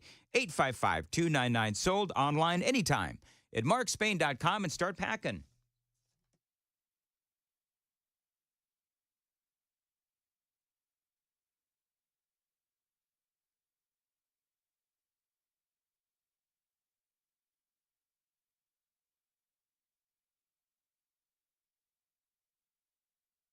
.635, Nashville's Morning News on Super Talk 99.7 WTN. Good morning to you, friends. Welcome on in to your Tuesday, January 21st, along with Joan Jones, KGB, Jeff Malinoff. I'm Dan Mandis, and this is Matthew Hurt live from Washington, D.C. Matthew, always great to have you on the program, our grassroots political analyst. And first of all, Matthew, just let me get your impression, your thoughts on Trump and his speeches yesterday and basically what happened. Well, Dan, there is a lot of excitement in Washington, D.C. We had folks from across the country come to the D.C. area to participate in the celebratory activities, watch parties all over the area, and, of course, the inaugural balls last night. There is high energy and enthusiasm, and I thought, I was in a room of about 300 of my closest friends yesterday watching the speech after President Trump was sworn in, and there was applause line after applause line. People are excited on making America great, on restoring our economy, on protecting women and girls by defining the genders, by holding our trade partners accountable, and by making America safe both at home and abroad. I think Donald Trump hit all of the highlights, hit all of the points for what he hopes to accomplish over the next 4 years.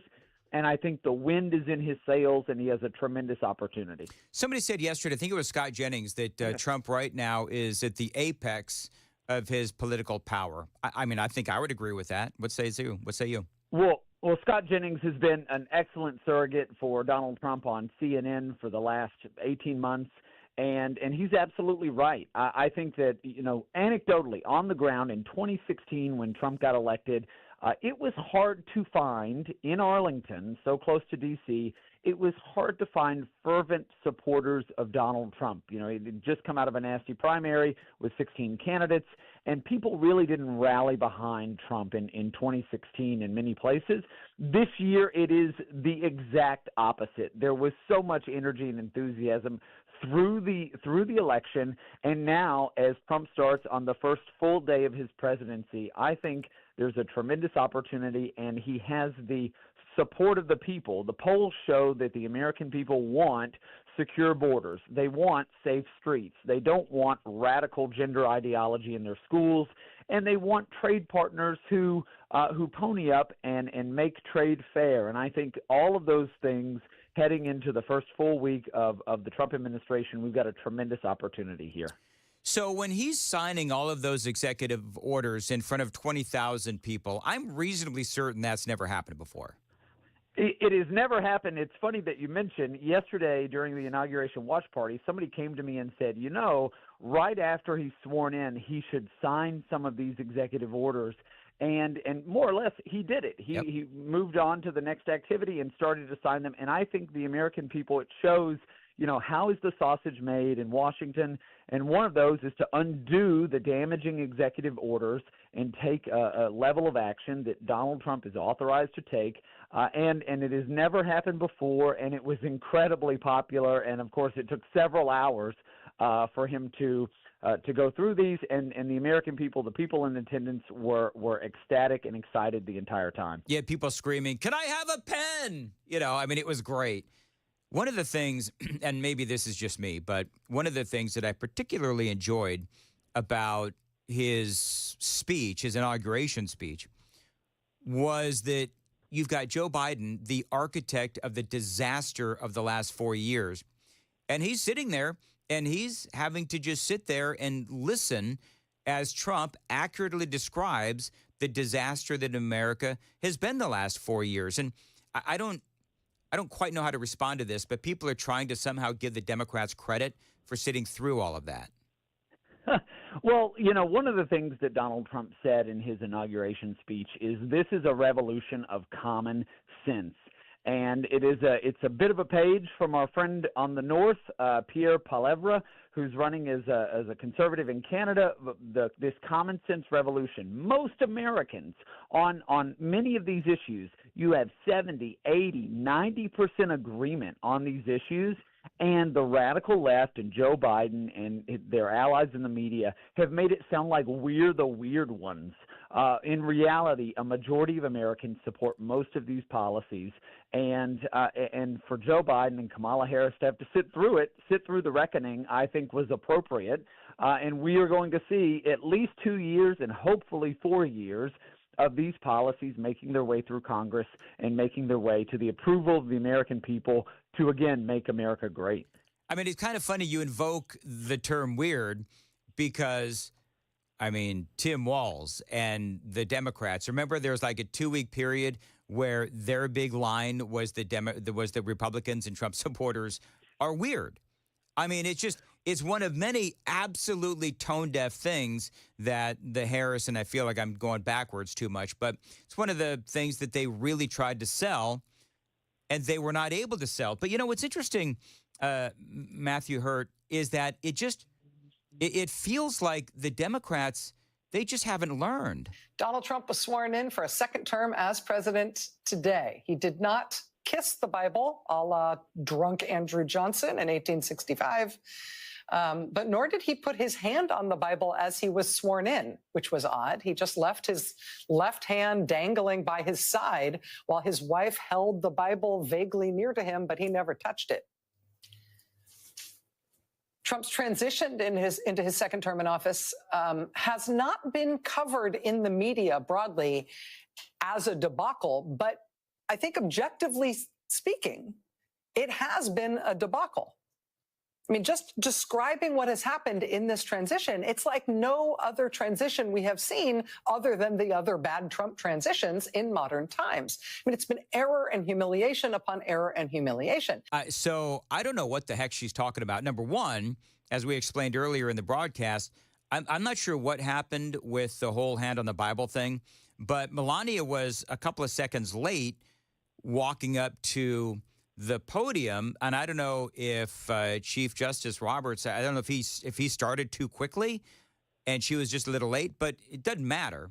But even the way that she presents it is clearly without the proper context. That's number one.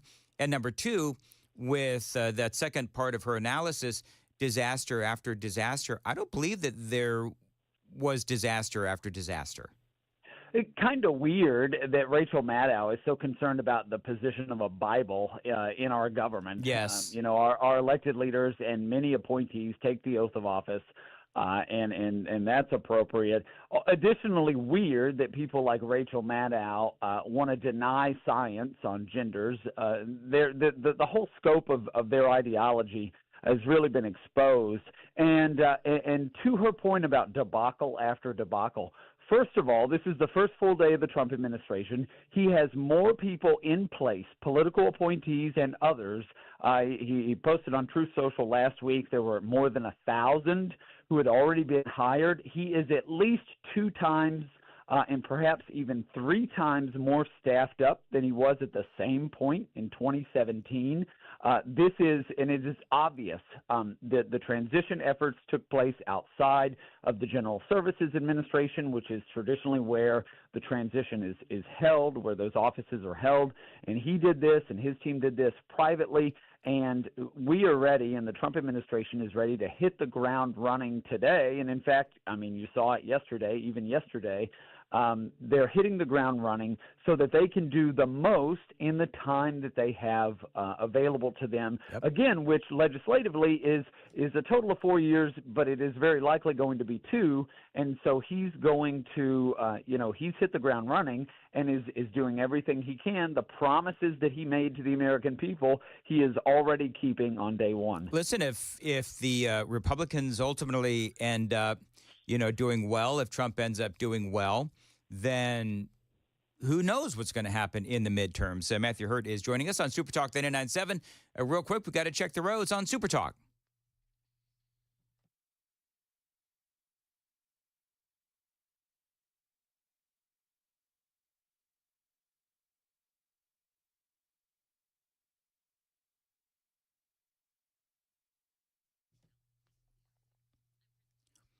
.45 as far as your weather today, a high of 24, really, really cold.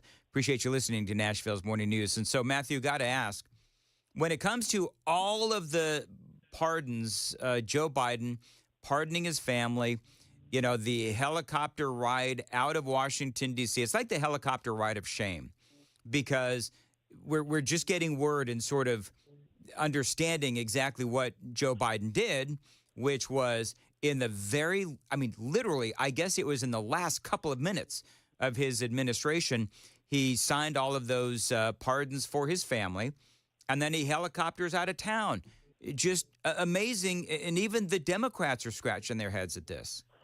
Well, Ben Shapiro said it best on some program yesterday. This is the most fortuitous helicopter evacuation since the fall of Saigon, and I think it is spot on and accurate. Joe Biden and his administration left so much damage in their wake, and it is going to take a resolute President Trump to undo the damage, and then to actually enact again common sense policies, a common sense revolution that 70, 80, and even 90% of Americans agree with. And so it's a new day for America. It's a new era for our constitutional republic, and I think it's a tremendous opportunity. I thought it was interesting. Hakeem Jeffries, of course, the leader of the Democrats in the House of Representatives, minority leader right now, and he was on with, I don't remember who, Kirsten Welker maybe, but he was asked about lying to the American people about Joe Biden. What do you say to Americans who believe you and other top Democrats misled them? Well, Joe Biden was the incumbent president at the time. He was the candidate at the time, and I supported him at the time, and that was the right thing to do based on the incumbent president making the decision that he was going to run. Obviously, things changed in late June and early July. But I think what's most important at this moment is not for us to look backward, but to look forward. I don't look backwards, look forwards. In other words, what Hakeem Jeffries is trying to do is run from the lies that the Democrats have been telling about, obviously not only Donald Trump, which there were many, but also, Matthew, about Joe Biden. Well, Hakeem Jeffries and the entire Democrat establishment lied to the American people about Joe Biden's capacity. They then did this bait and switch, this undemocratic bait and switch with Kamala Harris, who they thought was going to smash that highest glass ceiling, just like Hillary Clinton was supposed to in 2016. And they didn't do it. She fell flat as a candidate, and this is a Democratic Party that is scrambling for leadership and that is attempting to rewrite history with an eye toward the future so that they can prepare for the next election. And it's really desperate. I think our country thrives in a two-party system with two strong parties that make the case for the American people, and the Democrats just aren't that right now. And I think Donald Trump, as you said, Scott Jennings said that Trump is at the apex of his political career, and it is going to be difficult for a united Democratic Party to make the case to the American people when we can see it so plainly. One of the things, very quickly, because we're out of time, but one of the things, we have a Daily Dan poll on our YouTube feed, and the question this morning is if Pam Bondi is the AG, who should she go after first? Because Jack Smith, Alejandro Mayorkas, and Merrick Garland, none of them received a pardon from Joe Biden. What do you think? Well, the other one that pops into mind is Anthony Fauci, who did receive a pardon. He did receive a pardon. But I think if Senator Rand Paul subpoenas him before the committee, he will perjure himself again. People should be held accountable. They should be held accountable if they committed crimes. They should be held accountable if they have misled the American people. And I think there is plenty of opportunity for Pam Bondi and an aggressive attorney general with an orientation toward the Constitution to hold them accountable. All right. How can folks find you on Twitter, Matthew Hurt? I'm on Twitter and X at Matthew Hurt, MattheWHurtt. All right. Always great to have your analysis. It is 6:50, and Joan Jones is in the WTN newsroom. Joan, what's coming up at 7? Well, police have quickly solved the murder of a pregnant woman in Spring Hill and the case of the missing portrait at the Pentagon. Those stories coming up at 7 o'clock on Super Talk 99.7 WTN. Thank you, Joan. 6:50. Dan Mandis here for United Structural Systems. Yes, it has been snowing, really cold as well, and we've had actually some busted pipes today, as a matter of fact. What if your pipe's busted? What if there's a lot of rain, a lot of snow, and it ended up down in your basement? Now, that's going to be a lot of water in your basement, and that's going to be a big issue. So, friends, you really do need to check your foundation for cracks and your basement for water leaks. You know, the tiniest of cracks in your basement with the kind of moisture that we've been getting and will get, it could end up in your home and cause all kinds of issues. So what if your pipes burst? If that water remains unseen, it can turn into even bigger problems like mold and wood rot and the need for structural repair. If you want to stay ahead of water damage, call my friends at USS, United Structural Systems. I have been a client for years. They've got over 30 years of experience in basement and crawl space waterproofing, basement wall stabilization, and foundation repair. USS inspections are absolutely free. They're not going to sell you unnecessary repairs. They are simply here to help. We guarantee our best. Call USS 615-488-7855. Online, USSTN.com. That's USSTN.com. As always, tell them Dan Mandis told you to reach out.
6:55, Nashville's Morning News on Super Talk 99.7.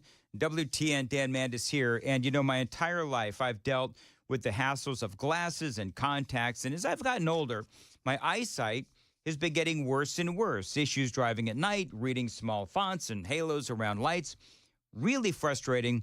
And I've made the decision now that I cannot keep living like this. You folks who watch on Super Talk TV, you are constantly seeing me squint and make fun of me trying to either read my broadcast copy or read the computer. It's awful.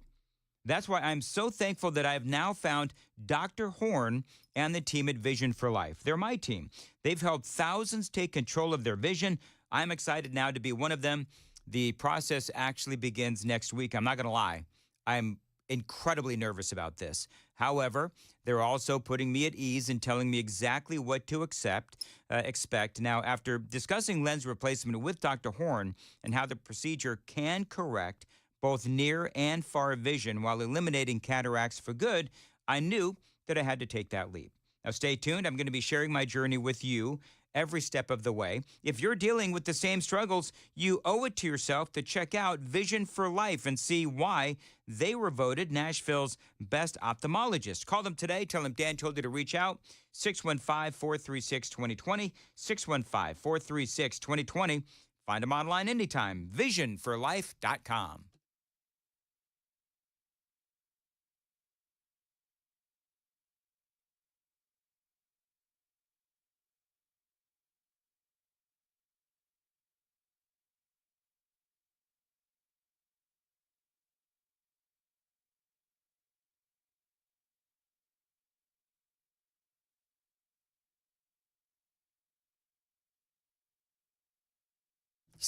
$6:57, Nashville's Morning News on Super Talk 99.7. WTN, appreciate you listening. Hey, Brian Wilson is going to come up after the news at 7 o'clock. One final report from Brian. Not sure if he's on his way home, if he is still in the nation's capital. However, looking forward to hearing Brian's stories and analysis. That is coming up right here on Super Talk 99.7 WTN. Marsha Blackburn, Senator Marsha Blackburn, she, of course, you all know that there's been a lot of talk about her running for the governor for the state of Tennessee, and she has been asked now what is next for her. Is she actually running for governor? This is what she has been reporting, and this is what she says. And let me, if I could get some audio, please. That's great. Thank you. We have been so encouraged by people to look at this race and to seriously consider it. I have told them that once we get past today, I will give it all serious consideration. I am so honored that so many of our elected officials in the state and our state legislature have asked me to give it consideration, and we will do that. So to hear, the senator say, and it sounds like she is being recruited by, state lawmakers. And we've talked about this before, where, there's a lot of backroom conversations that happen. You have people that are recruited. I've told you my opinion on the matter. I think that I like Tim Burchett. I like Senator Marsha Blackburn.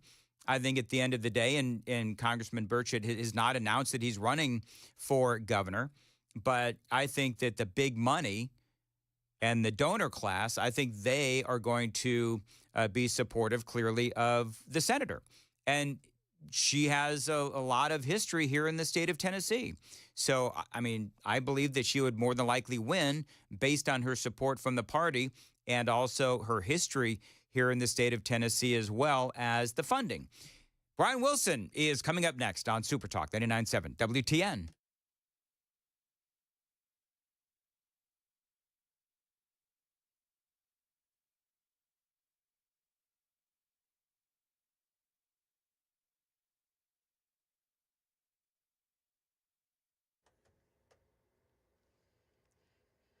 Good morning, 7 o'clock now, and I'm Joan Jones with your top stories. 16 degrees, that's it.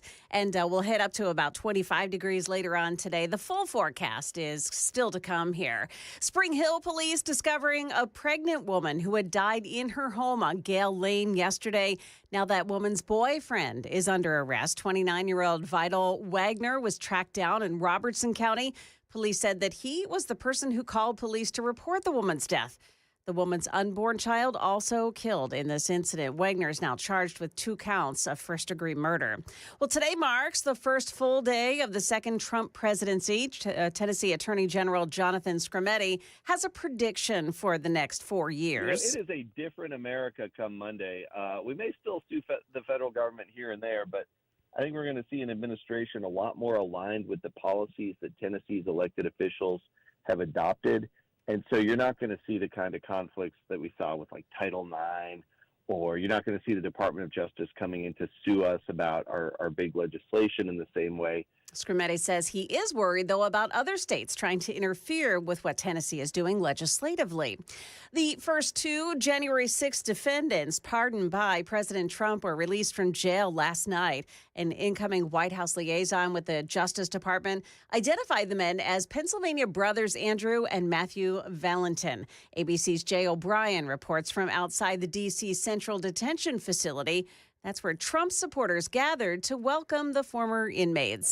1,500 people, that is every single person charged in any kind of a way tied to January 6th, including those, the more than 500 or so, who are charged with violent offenses, including brutalizing police officers. There were 14 commutations. Those are members of the Proud Boys and Oath Keepers. And there is a portrait missing from the Pentagon today. It is that of now retired General Mark Milley, who has feuded in highly public spats with President Trump in the past. In fact, former President Biden issued a preemptive pardon for Milley and others in his last few hours in office yesterday, but it's not clear if that pardon is what prompted the removal of his portrait. Market Numbers Report brought to you by Beacon Capital Management, online at beaconcm.com. Here's Jim Ryan. The president's talk of tariffs puts pressure on stock futures, and TikTok is back, but only if you already had it. I'm Jim Ryan, ABC News. Those stories are coming up in Wall Street now. On Dow futures right now up 190 points. We've got NASDAQ futures gaining 91 and S&P futures, they're plus 21 points. That's the latest news. We've got traffic and weather next. I'm Joan Jones, WTN News.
Okay, getting better along 65 southbound at Dickerson Pike this morning. Now, just the left lane blocked off. There's a stalled vehicle in that area. Looks like otherwise that accident that had been there is now removed. Rural Hill 24 eastbound, the on-ramp from Bell Road, exit 59. There's a crash and that on-ramp is partially blocked. Traffic every 10 minutes every morning on Super Talk 99.7 WTN.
.706 Nashville's Morning News on Super Talk 99.7 WTN. Welcome on in to your Tuesday, January 21st. Always great to have Brian Wilson on live from Washington, D.C. One last hit with yours truly, Brian.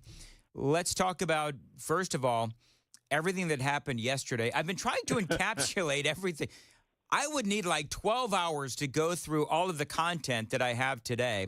But let's just start with broad strokes. What did you think about last night and yesterday? Well, first of all, I thought it was a remarkable day yesterday. A lot of history, interesting pomp and ceremony, and I just can't get over the look and the body language that was coming from Kamala Harris as she sat there and listened in the rotunda to Trump basically take apart everything that was a failure about the Biden administration, and that was just priceless. As for those who have waited for this day. Yep.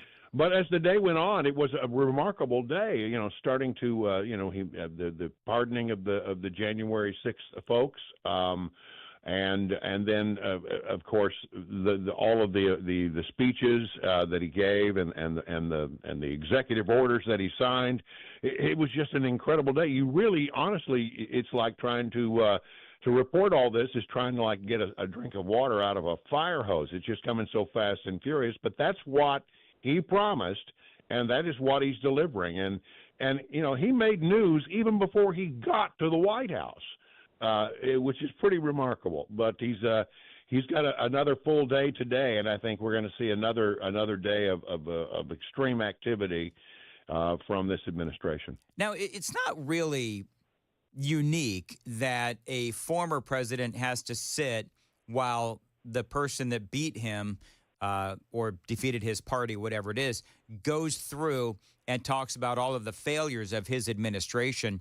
Joe Biden has to sit there and listen to it all as well. It wasn't, that really wasn't all that unique of a moment, except for the fact that in this case, you had Joe Biden, who, by the way, I believe Joe Biden fell asleep during that speech. I think you did too, yeah. Okay, so it's not just me. So I think Biden fell asleep. That's number one. But number two, you did have Trump, who beat Kamala Harris. And so, I mean, he just annihilated the previous 4 years, and Harris and Biden, they just had to sit there and take it, except for Joe Biden, who slept through some of it. And what's interesting is that I think these are things that their staff people will not say to them. I think they live in this little fairy world, this little paradise island, where they don't get hard truth spoken to them very often. So it was sort of interesting to watch Trump do that. And you know what? He wasn't out of line. There was nothing that he said that wasn't true. It was a horrible administration, and they did make a lot of mistakes. And you can sit there in your little sunshine world and think that everything is fine, Joe Biden, but somebody was going to tell you on the way out the door what a failure you were, and I'm glad that he took that opportunity. Otherwise, I don't think those two will ever have heard that information. One of the things that's going on this morning, Brian, of course, as you know, the J6ers, by and large, 1,500 of them were pardoned, a handful commuted sentences, but there's word now, and these are unsubstantiated. There's chatter online and on Twitter and X, and you know how we both feel about that. But it is worth noting that there are people that are saying that they're not releasing these folks as of yet. And I mean, I'm seeing videos that certainly look authentic, but I don't really know what's going on. I have not seen anything official, but it looks like, from what the accusations are, that, you know, the local authorities, including the mayor perhaps, is holding these people back because perhaps maybe they feel like they have the authority to keep some of these folks. Have you heard anything about that? No, I haven't heard anything about that, but I think there's going to be a struggle in that regard. There's just no doubt about it. There are forces still, with, you know, in places of power where they want to continue to hold on to that power, and they want to continue to have their way. But I think these struggles are not unexpected. But, you know, listen, what we know is that's a federal responsibility, and so. I believe ultimately, even if it has to go to court, that they're going to win on that one. One of the things that just talking about the inauguration, then we'll get into all of those executive orders and actions. But one of the things, there were so many incredible things that happened during that inauguration. One of the things that made me tear up was J.D. Vance and his kids coming up to the podium. That was just amazing. A great little moment there, wasn't it? Where, you know, these little young'uns are escorted out by a big guy dressed in Marine dress uniform. That was quite great. Well, and I love that. And Brian, you had Usha holding the Bible in one hand and a kid in the other hand, and I mean, she is amazing. Yeah. Well, you know, and truly, again, those moments were just great. Much is being said about the fact that Carrie Underwood saved the day. There was a great moment. Did you hear about this? Yep. She had some instrumentation that was supposed to play out pre-recorded in background with, you know, I guess with an orchestra and the whole nine yards that she was going to have as sort of the backdrop, and the tape wouldn't play or the sound wouldn't come out. I don't know what happened. So she just sang it a cappella.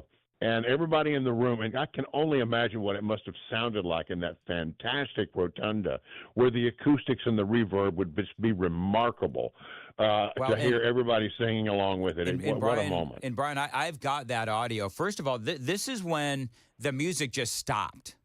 Right. And it just stopped, and everybody is like awkwardly looking around, except for, of course, this will not surprise you, Brian Wilson. Bill Clinton was laughing.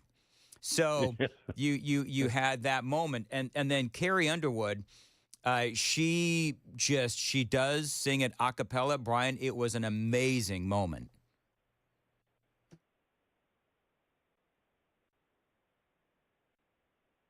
Oh my gosh.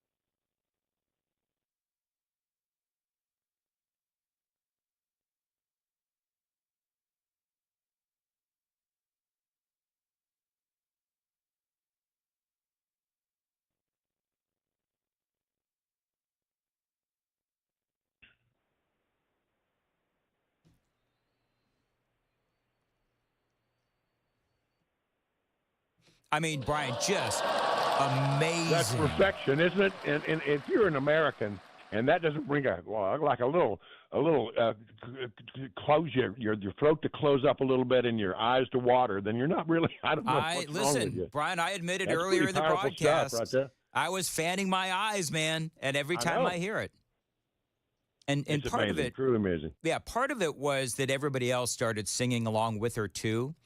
And so I think, and you know, I've not always been the biggest Carrie Underwood fan. That has completely changed. And I think that her legacy was absolutely sealed in that moment. Yeah, anybody who wants to throw any criticism in the direction of Carrie Underwood, she's going to have to stand in front of a lot of people who will support that, and thought it was a tremendous moment. It was one of the really nice, warm moments of the day on a very cold day in Washington, D.C. Absolutely. Brian Wilson is joining us on Super Talk 99.7 WTN, going to talk about some of these executive orders and some other things as well with Brian coming up next. It is 7:15, time to check the roads on WTN.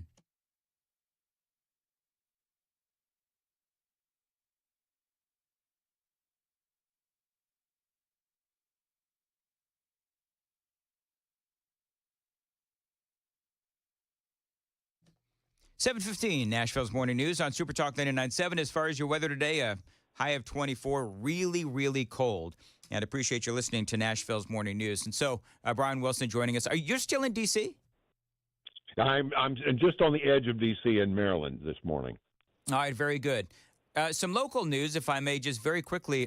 Senator Marsha Blackburn, I know that you've spent some time with her over the last couple of days. You know the story about just because you're retired doesn't mean that you keep up with, you're not keeping up with the news. And so Axios and other places now reporting that the senator is very much considering a run for the governorship after Bill Lee. This is what she has said. We have been so encouraged by people to look at this race and to seriously consider it. I have told them that once we get past today, I will give it all serious consideration. I am so honored that so many of our elected officials in the state and our state legislature have asked me to give it consideration, and we will do that. So apparently there's a lot of recruiting to hear that comment there. And Brian, you and I both know how this works, but there's a lot of recruiting going on, and it just seems like there is apparently a movement within the Republican Party to make her the candidate for the Republicans to follow Bill Lee. Well, I think what we're likely to have here, and I had not heard those comments until just now, but what I think what we're likely to hear now is a lot of people sort of staking out that they also are interested. I know of at least 3 or 4 other people who are very interested in running. So it looks like we're going to have a pretty vibrant primary. And if the idea was we're going to try to, by having Marsha announce early that, you know, she's exploring that idea and would be open to that idea, and she's very honored that people are asking her, you know, that's all just part of the game. But I have a feeling that she's not going to, you know, just waltz into it uncontested. I think there are a great number of other candidates that I know of. I spoke to one yesterday who told me, "Oh yeah, I'm definitely going to run." So I'm not at liberty to reveal that one, but it was a pretty interesting revelation to me. And she said, this person told me, said, you know, she thinks she may have it all locked up, but I'm not sure she does. All right. Well, that's going to be interesting because, I mean, she's got such a history here in the state of Tennessee. She's got, you know, such a history there, of course, in the Senate. And now this would just be, you know, one final position that she would have here in the state of Tennessee as the governor. But you're right. There's a lot of other people that are interested in this position. This would be a pretty bloody primary, I believe, because there's a lot of people that absolutely love Marsha Blackburn, Senator Marsha Blackburn, and some people that hate Marsha Blackburn.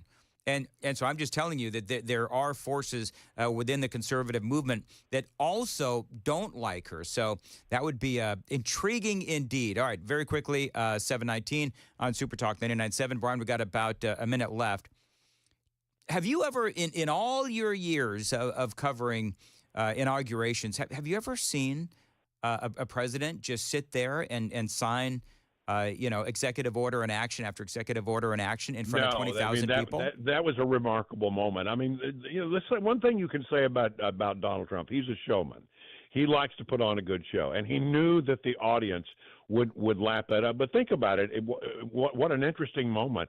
Here he is, even before he has made his way to the White House, here he is affecting the change that he said he was going to affect when he ran for office. I mean, here is a man on day one, not even a full day in office, who's accomplished a lot more than you might imagine other presidents have accomplished on their first half days in office, and he's already fulfilling those promises. And what the American people love is somebody who says, "This is what I'm going to do," and then you sit back and you watch out, and they go and actually do it. Yep. It's one thing to make a bunch of promises, but it's another thing to make promises and then to follow through on them.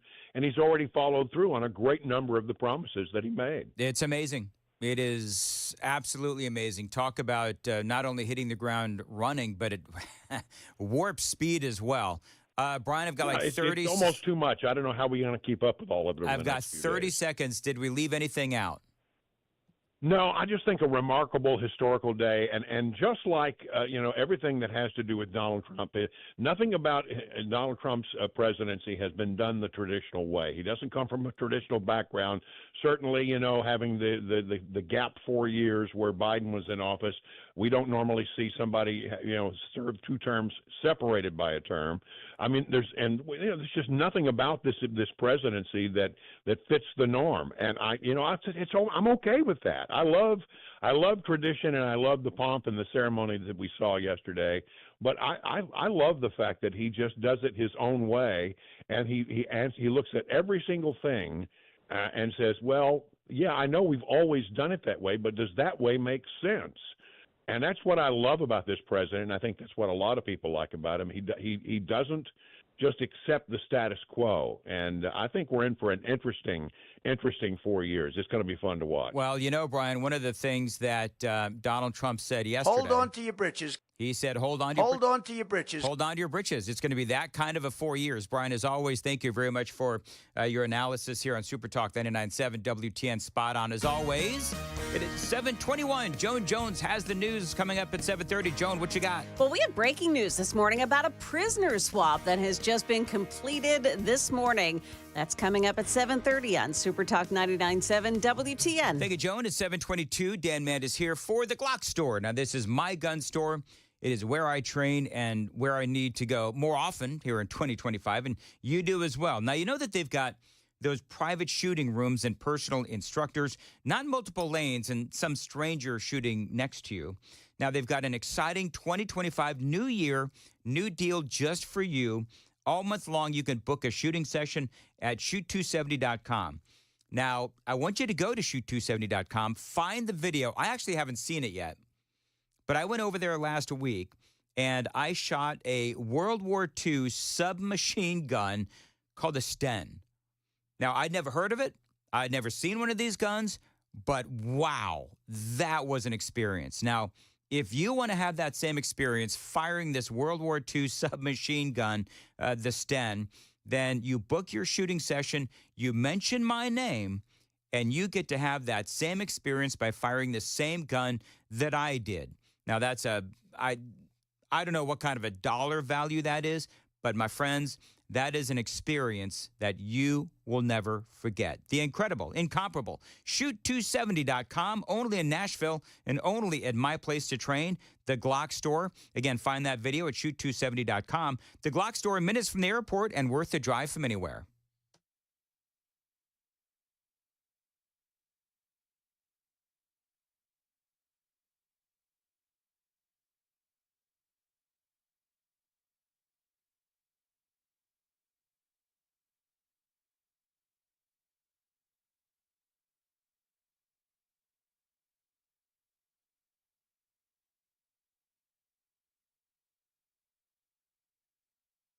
The guaranteed offer is the easiest way to sell your home. It's really simple. We bring you an all-cash offer. You close in as little as 21 days. No home inspections, no lockboxes, no open houses. Go to markspain.com to get a guaranteed offer and start packing.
728, Nashville's Morning News on Super Talk 99.7. Super text line 6381. Hey, Dan. Solve a dispute for me and my husband. Is the voice on your lead-in saying, and so my fellow Americans, Joe Biden or Donald Trump? That's JFK, man. Yeah, that's what I was going to answer them, but I was like, it is JFK. I'm pretty sure it's JFK. It's John F. Kennedy. It's his inauguration speech, right? Mm-hmm. Yeah, that's a good speech also. It's very good speech. So that's who it is. It is JFK. Thank you for listening. Also, the Daily Dan poll is up and running. And the question is, who did not get pardons? Jack Smith, Alejandro Mayorkas, or Merrick Garland? So the poll question today, you go to YouTube, you watch us in all of our glory, and you can take the poll. Who do you feel like should be prosecuted or investigated? Pam Bondi becomes the Attorney General. Who do you want to see? Jack Smith, Alejandro Mayorkas, or Merrick Garland? Now, each one of those is an entire segment, and I've talked about all of them ad nauseum. So if you don't know by now, you could just Google it, look it up, whatever. But what are people saying? Who do people want Pam Bondi, assuming she gets confirmed? Who is winning that poll? It's a landslide right now with Mayorkas at 72%. Love it. But want to guess who the lowest is? Jack Smith. Correct. He's only at 8%. Do you know why I think why? I think most people don't really know who he is. Like when it comes to all of the lawfare, there's just there's so much there that I think, to be perfectly candid, I know my eyes start to glaze over at some point when you start talking about all of the lawfare. What Alejandro Mayorkas did was so incredibly egregious that, I mean, honestly, if it were up to me, I would throw his ass in jail and he wouldn't come out. It is 7:30 on Nashville's Morning News on WTN.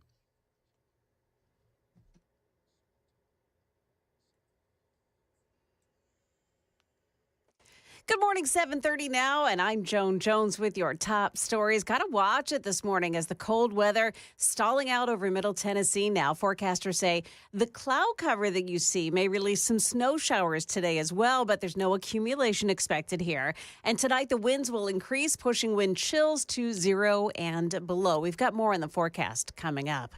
Well, breaking just this morning, 2 Americans have been freed in a prisoner swap between the U.S. and the Afghanistan's Taliban in exchange for a Taliban figure who had been imprisoned for life in California on a terrorism conviction. Now, one of the Americans is Ryan Corbett. He was in Afghanistan on business when he was abducted in 2022. The identity of the other American is still unknown. Well, among the hundreds of executive orders yesterday from President Trump, the exoneration of 1,500 people charged, some not even charged yet, in the riot at the Capitol on January 6, 2021. Well, just this morning, ABC's Craig Melvin on the Today Show tried to pinhole newly confirmed Secretary of State Marco Rubio into responding to that exoneration. I think it's unfortunate. Our first engagement is I agree to come on this morning with you. I'm going to be working on foreign policy issues, and you want to revisit these issues that are going on in domestic politics. It's not going to happen. If you have questions for me about foreign policy and engaging in the world, I'll be happy to talk to you about those. Now, Trump Good for him. Yeah, I thought so, too. Good for him. Of course, it prompted Savannah Guthrie to go on a rant about why he should be responding to such questions. You know what? The media's changed, Savannah Guthrie. You can demand all you want, but Marco Rubio does not have to answer questions related to things that are not his purview at this right. point. And that's exactly the point he was trying to make with him. I'm sorry, you triggered me, Joan. Yes. Moving right along. I'm glad. If I triggered you, I triggered others. There you go. Trump also, in his proclamation yesterday, singled out 14 members of the Proud Boys and the Oath Keepers. All of them received commutations instead of pardons. Well, that is the latest news. We've got traffic and weather coming up. I'm Joan Jones, WTN News. Thank you, Joan. 7:32 on Super Talk 99.7. Dan Mandis here for my friends at Brentwood Jewelry. Now, this is a great local company that has been giving back for over 50 years. The Imamali family is full of heroes. Now, they own Brentwood Jewelry, but the family patriarch, Salem, he served in the Special Forces, and all of his sons, they're local firefighters. This is definitely a great American family, the Imamali family. Now, I've told you many times now, you go into Brentwood Jewelry, American flags all over the place. Now, part of that giving back is giving you great deals on all things jewelry, from watches to earrings and necklaces, and definitely engagement rings. They'll help you find the perfect ring within your budget. And if you can't find what you want, they're going to custom design a ring just for you and the one that you love. Now, Brentwood Jewelry is the official jewelry store of my house, and you should check them out today. 7012 Church Street East, located in the heart of Brentwood, just off Franklin Road. Exceptional style, exceptional deals every day for over 50 years. BrentwoodJewelry.com.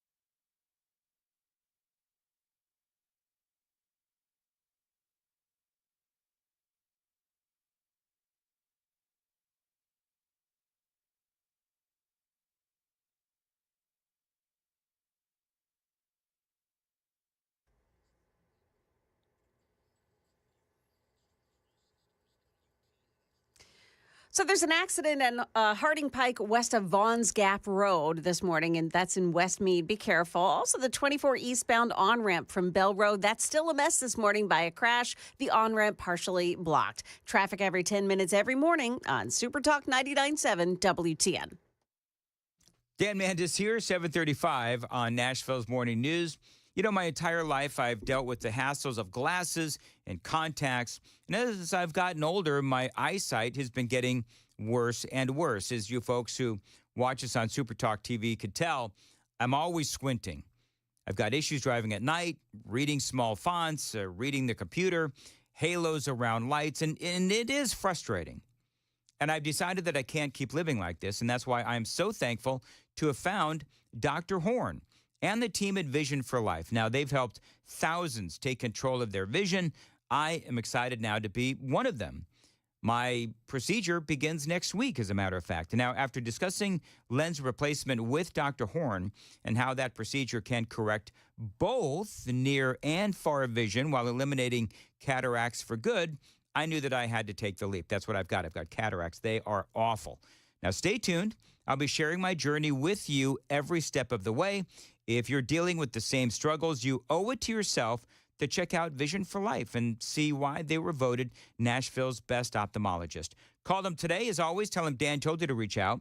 615-436-2020, 615-436-2020, visionforlife.com.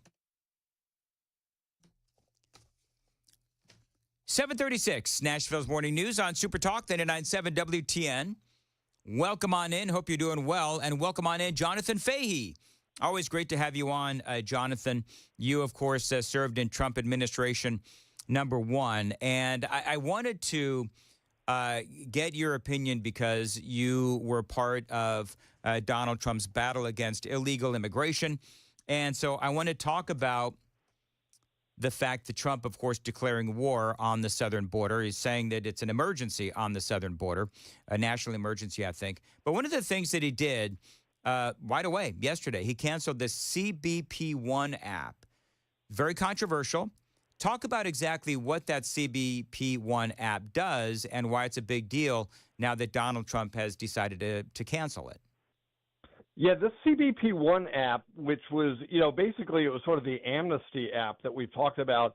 It allowed people that wanted to falsely claim amnesty in most cases, or falsely claim asylum in most cases, to just register on an app from their own country and then come to the border and have an appointment, check in, get released in the country with a future court date 5 to 10 years down the road, effectively getting all the rights of citizens. Some of them would fly in. I think some of them would be flown in by the government.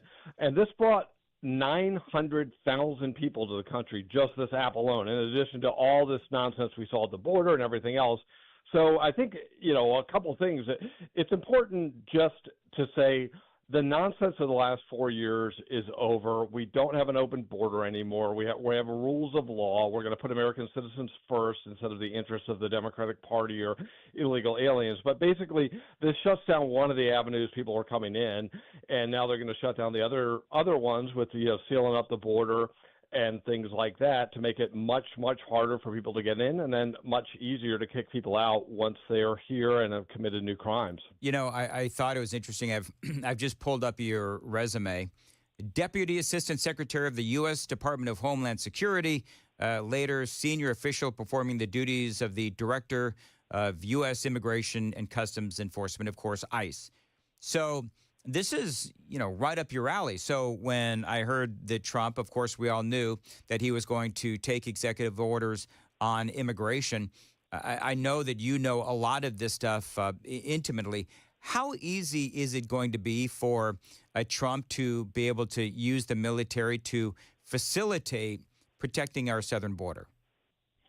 I think with this national emergency, he'll be able to do it. What I think we've talked about on before, you can't use the military to execute domestic policies. Correct. So he's declaring this a national emergency, so therefore he could use it along the southern border. I think from what I understand, they're going to use it for things like building the wall, building barriers, things of that nature, as well as probably having people post standing guards, acting as a deterrent and helping in logistical ways for CBP agents so that they can enforce the law rather than do all the other stuff they had been doing previously, which is, essentially being concierges for, Mayorkas's DHS. So I think it's going to be very effective. But really a lot of these things that, at least in my view, the most important thing is it just sends the message the nonsense is done. We are enforcing our laws. We're protecting American citizens. So I think it will be quite effective. There'll be, of course, the liberal outcry and everything else. But I think even most of the American people are just tired of this and want it to stop. Well, one of the things, and I was talking about this earlier, where we all knew, Jonathan Fahey, this was going to happen, right? Where you've got the media and they're reporting on this poor woman that was standing in line to get her CBP-1 app. And immediately when Trump takes the oath of office and starts signing all of these executive orders, they were no longer available. It was just, that's how instantaneous it was. And of course, again, as we've all been anticipating, she's crying and she's complaining and now she's stuck. But you know what? Number one, it's the message, as you just said. It is the message that we are no longer open for illegal immigration. And I love what Donald Trump said yesterday. On day one, I will seal the border and we'll begin the largest domestic deportation operation in the history of our country. And if other countries say they won't take them back, we're not going to take them back.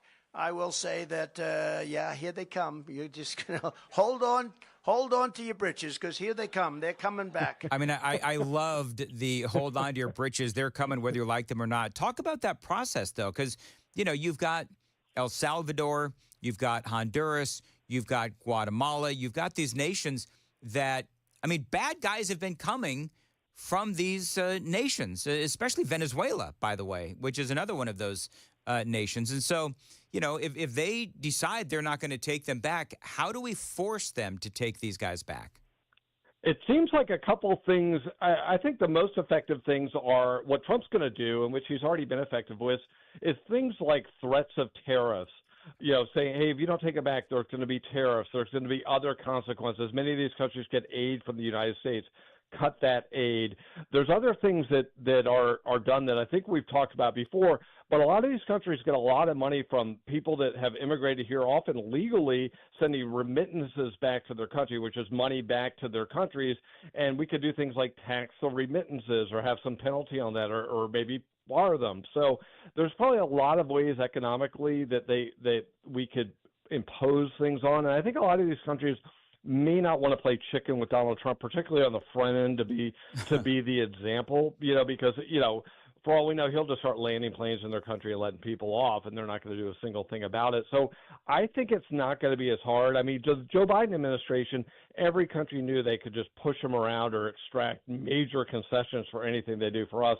I don't think they're going to view it the same way. So I don't think it won't be necessarily easy, but I don't think it'll be somehow an impossibility, and I fully expect it'll get done.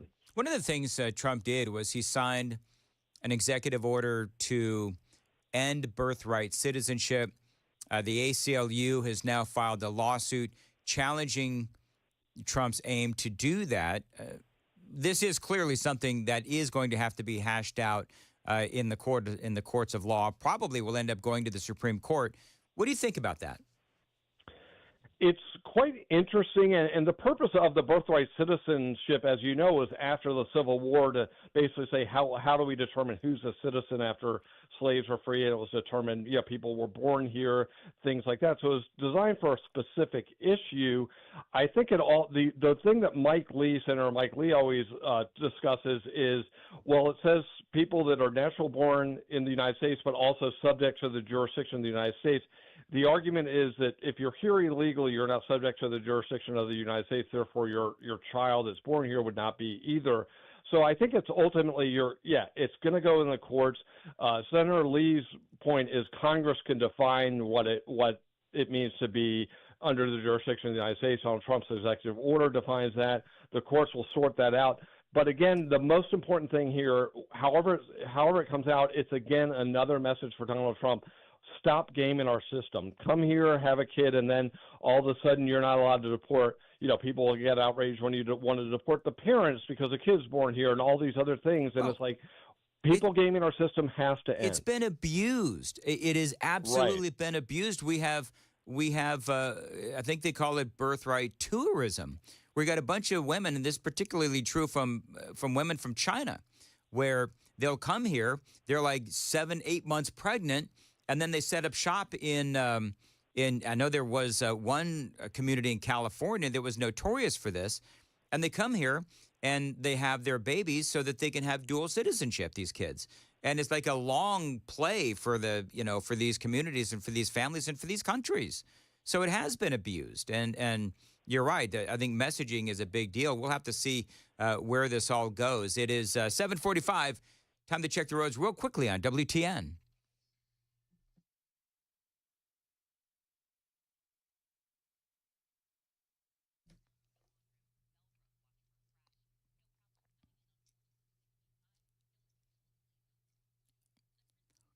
7:45 weather today, a high of 24, really cold right now. Appreciate you listening to Nashville's Morning News.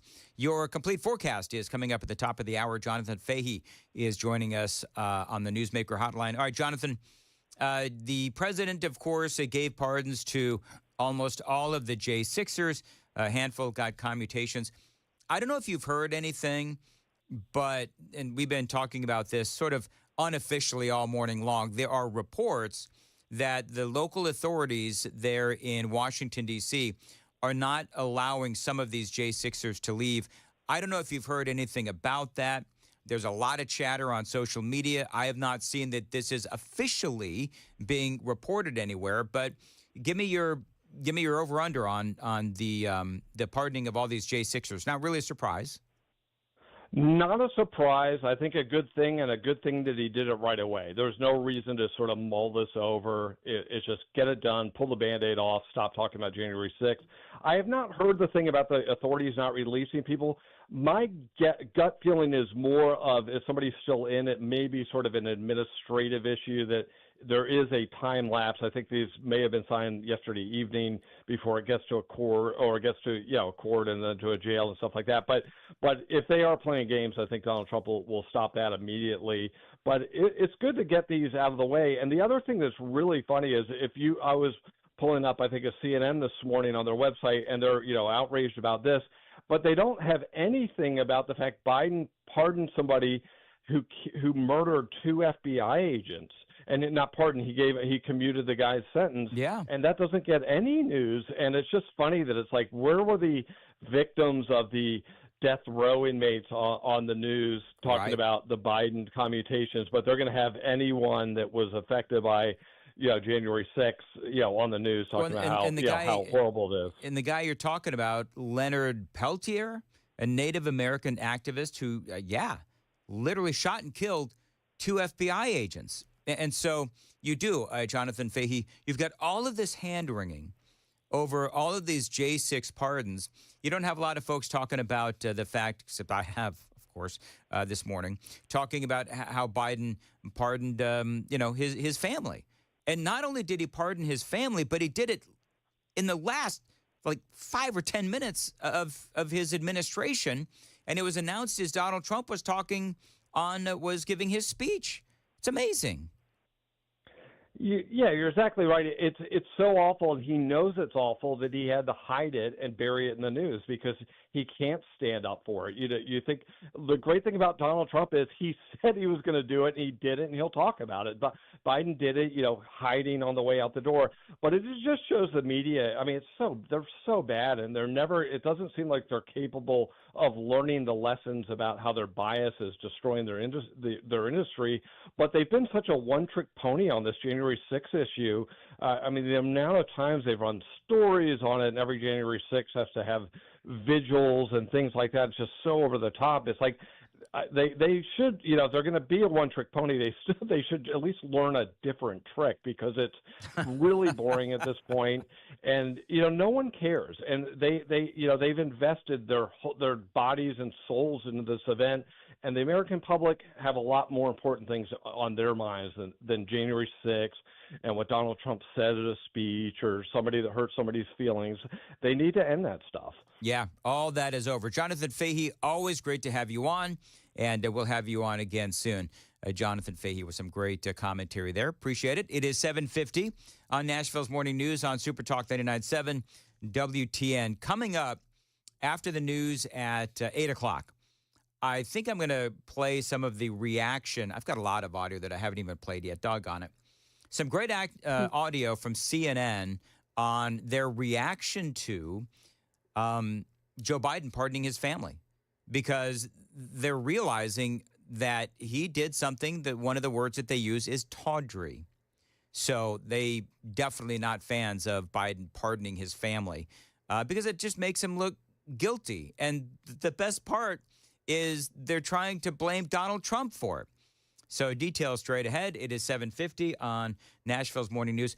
I'm just, Joan, I'm going to make a request. Yeah. Oftentimes you have, people that call up a radio station to request a song. Yeah. I want to hear that Marco Rubio story at least one more time before I go home today. Okay. So yeah. Insert it in your 8:30 if you need to. I will do that. And also I want to hear, is there any place I could get, maybe KGB you can find, I want to hear Savannah Guthrie's response and if you're just joining us, I apologize. I just deleted it. I'm so sorry. Well, we'll find it again. Yeah, let's try it. Marco Rubio, he was being asked as Secretary of State.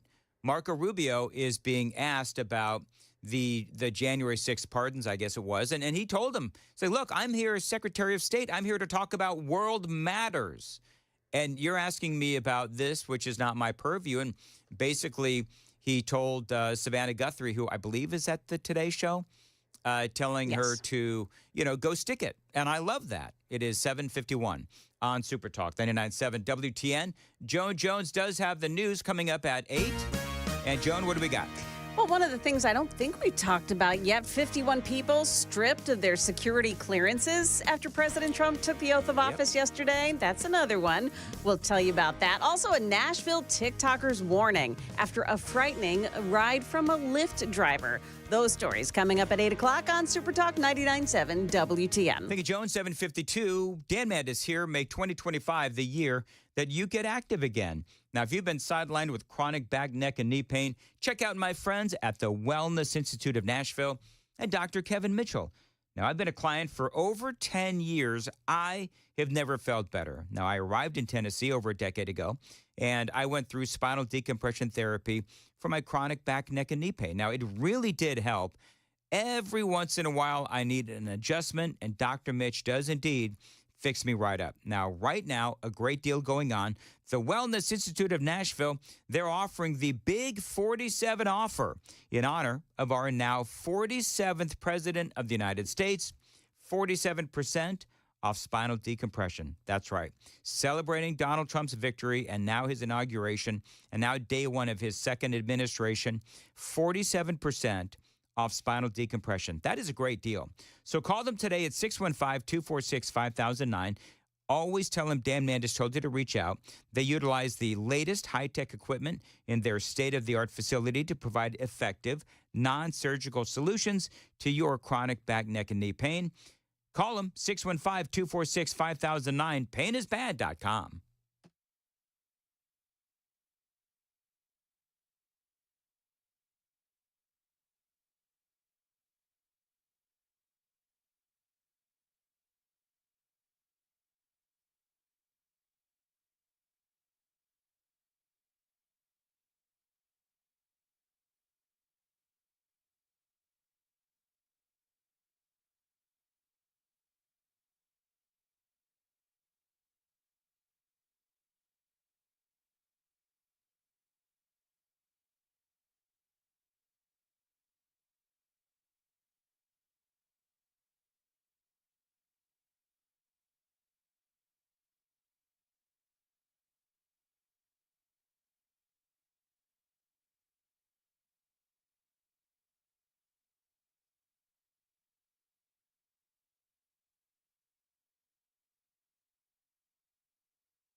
7:58, Nashville's Morning News on Super Talk 99.7 WTN. Dan Mandis here. Appreciate you listening.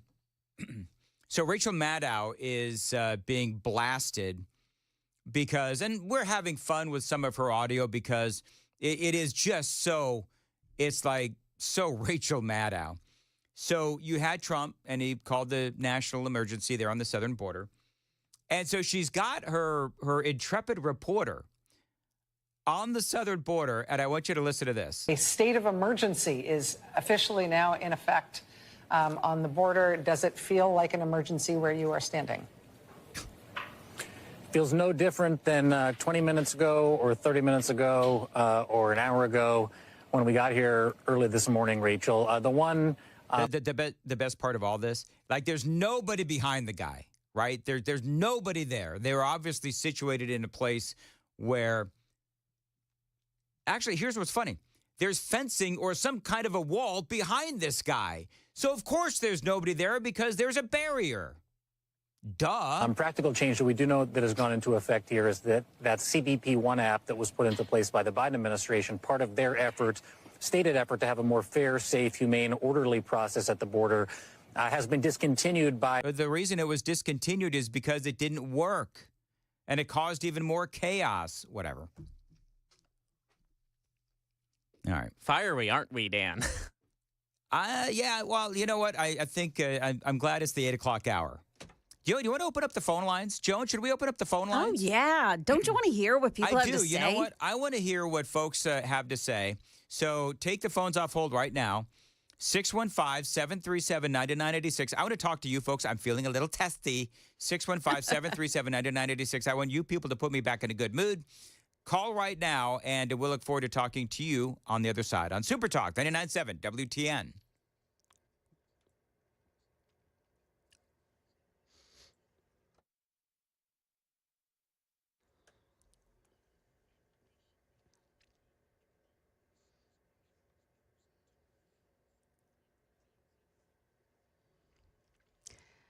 Good morning, 8 o'clock now. I'm Joan Jones with your top stories. We're still at 16 degrees this morning and our high temp only 25.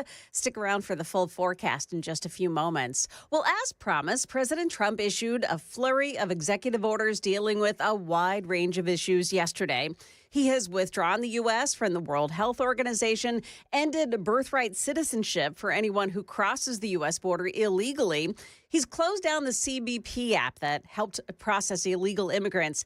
And Trump also pardoned more than 1,500 J6ers. This is a sweeping act of clemency for anyone who was charged in the January 6th riot. Every person who was convicted of assaulting, resisting, or interfering with law enforcement has been pardoned, and 14 people have been granted commutations, which means that they have to carry a guilty verdict around with them, but they would be released from prison immediately. That's ABC's Stephen Portnoy reporting. Now, among the actions taken by President Trump yesterday, he pulled the security clearances of the 51 national security officials who said that Hunter Biden's laptop had, quote, all the classic earmarks of a Russian information operation. Their letter came after the New York Post reported the computer contained emails showing Hunter Biden coordinated for Joe Biden to meet with a top executive at Ukrainian energy company Burisma months before he threatened to strip away money from Ukraine if a prosecutor investigating Burisma wasn't fired. Afterward, that prosecutor was fired. A Nashville TikToker with more than 1 million followers says that she was nearly kidnapped after getting into a Lyft car in the Germantown area yesterday. Mia is a student in Nashville. My driver puts his sweatshirt up over his nose, and in front of the center console, I just see what looks to be some gas being released. I breathe in the slightest amount. I'm not even kidding, like little breath in, immediately felt tingles all through my body. It literally felt like everything just like everything was slowing down. and it felt like I was about to pass out. Now, she says she was able to stumble out of the car at a red light and ask a woman for help. She then filed a police report with the Metro Nashville Police Department and reported the driver to Lyft. We'll follow this story to see if police are able to capture this driver. Market Numbers Report brought to you by Beacon Capital Management online at beaconcm.com. Now, stocks were not trading yesterday for the Martin Luther King Jr. holiday, but futures this morning look like things will start off pretty well. Dow futures are up 194, NASDAQ futures are plus 131, and the S&P futures, they're up 29 points. That's the latest news. We've got traffic and weather next. I'm Joan Jones, WTN News.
Couple of trouble spots now. 65 southbound at Trinity Lane. There's an accident that blocks the right shoulder. Also, Metro Center 65 southbound after Rosa Parks Boulevard. That's an accident scene this morning. And on the South Loop, 40 westbound before 2nd Avenue, an accident as well. Hermitage Park, Central Pike at James K. Lane, an accident. And 24 eastbound side, the on-ramp from Bell Road, exit 59. There's a crash. It's partially blocking one lane. Traffic every 10 minutes every morning on Super Talk 99.7 WTN.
.806, Nashville's Morning News on Super Talk 99.7 WTN. Thank you very much for joining us.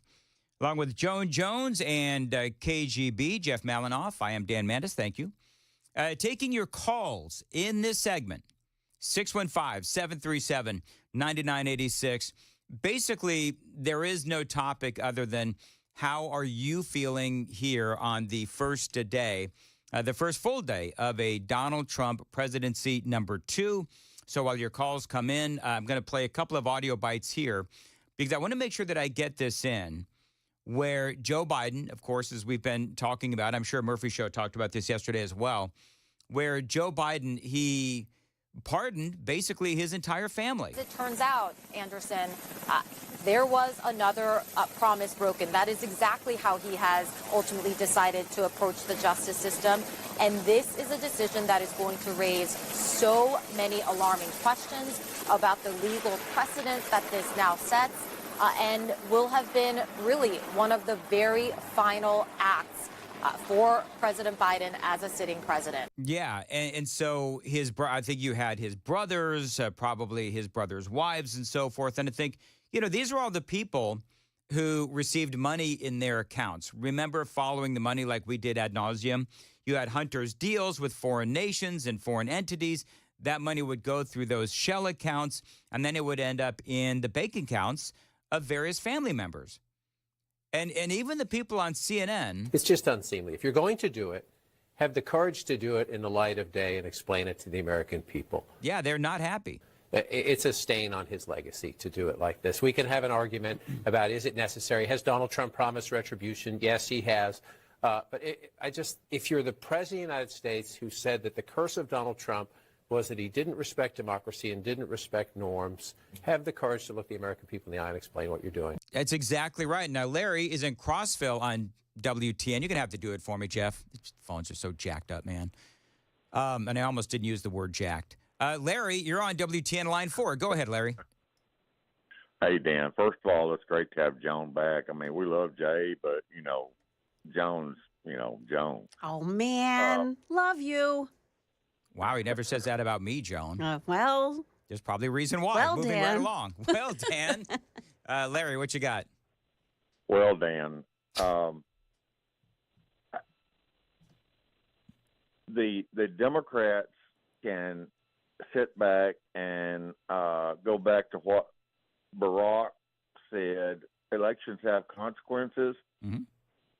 For Joe Biden to have pardoned all these people that have never been charged with anything, that just shows that he knows that they were all corrupt and they all had info on him and his family.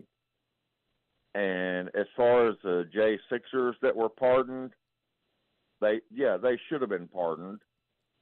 And the Democrats can kiss where the sun doesn't shine. Love you, brother. Go. Love it when you opened up the phones. All right, Larry, thank you very much. I appreciate it. Thanks for calling. Super Talk 99.7 WTN. Going back to this audio real quick from CNN, because they're right. They're talking about how this whole thing seems unseemly and tawdry. The way it was done suggests that there was something wrong with doing it. He tried to slip it in in the final minutes. I know what he said, but the fact is that Trump has been saying this for a long time. That doesn't explain why in the last 10 minutes of your presidency you In the spouses slip names, a I've release never heard out come there. out of Donald Trump's mouth. It just made the whole thing look tawdry. Yeah, and now as a lot of this stuff was breaking regarding the pardons, I did ask Senator Bill Hagerty. He was on the show yesterday. I asked him about the various pardons that we had heard about from, what did we have yesterday? I know Dr. Anthony Fauci, Mark Milley, and the January 6th committee, to name just a few. Adam Schiff got a pardon as well. Did you know that? Adam Schiff got a pardon? Yes, because he was on the committee, right? Yep. Yeah. So this is what Hagerty said. This is what Senator Hagerty said about these pardons. What Biden said, these are the terms that he used, Dan. He's trying to protect them from, quote, unjustified and politically motivated prosecutions. Joe Biden has been the author of unjustified and politically motivated prosecutions. 5 separate lawsuits brought against President Trump. All of them all of them underpinned by Biden DOJ activity, all of that coming to a crescendo just before the election. Biden is the most hypocritical president I have ever heard of to come out and say something like this. He's trying to protect others from unjustified and politically motivated prosecutions when that's all he did to his greatest political opponent. He is absolutely right. Michael, line 1 is on WTN. Michael, thanks for calling in. Go ahead. Hello, Dan Mandus, Michael Shell. Over here, I'm a truck driver over here in Chattanooga. We listen to you streaming. You've done a great job for the last year presenting all the information about the election. Well, thank you, Michael. I appreciate it. WH.gov, White House. Just want to give that address. You can get all the stuff directly from Trump. The media, as you very well know, is 97.3% dedicated Democrats. Yep. And we're glad that's not the case at WTN. But we just appreciate you. I just wanted to say we listen to you regular and love y'all. Oh, thank you, Michael. I very much appreciate it. See Thank you that? for. Did you pay him to get on the Yeah, air? right? No, I didn't. You were a little ticked off that somebody welcomed me back and you needed to have a little Larry shine of your welcomed own. Joan back, but I'm gone for Let's check the check. Let's check your checkbook. I don't buy that. Yep. whatever. Is Michael really like Amy's brother or something, like her cousin or something? No, Got on the air? no. Mm-hmm. Let's go to line 2. David has a comment apparently on the Daily Dan poll. David, line 2, you're on WTN. Hey, David. Yeah, on Dan's daily poll there, I'd like to see Merrick Garland tried first. Once you prove the Attorney General was complicit and acting illegally, I think you go from there to Biden's inner circle of advisors. And once we can prove that he was incompetent through most of his presidency, I think we have a legal basis to go after some of these pardons. Do you know what, David? You bring up a great point, and thank you for calling. A couple things. Number one, real quick, our Daily Dan poll is up, and the question is, Jack Smith, Alejandro Mayorkas, and Merrick Garland, who do you think should be prosecuted first? That's number one. And number two, you go to YouTube and watch us on the YouTube feed, and you can take the poll. But he brings up a great point, which is, and I think I talked about this a long time ago, but what about those people who were part, Joan, of Biden's inner circle, who knew, and I mean, let's be honest, you could start with Jill Biden. Yeah. Oh, yeah. All these people who were covering for Joe Biden, covering for his clear mental decline. I mean, there's got to be some sort of a charge there. I don't know what it would be, but conspiracy to defraud or fool the American people, I don't know. Well, I think, listen, I know that we're all focused on the Jill Bidens and everything, but I'm very focused on the media press corps.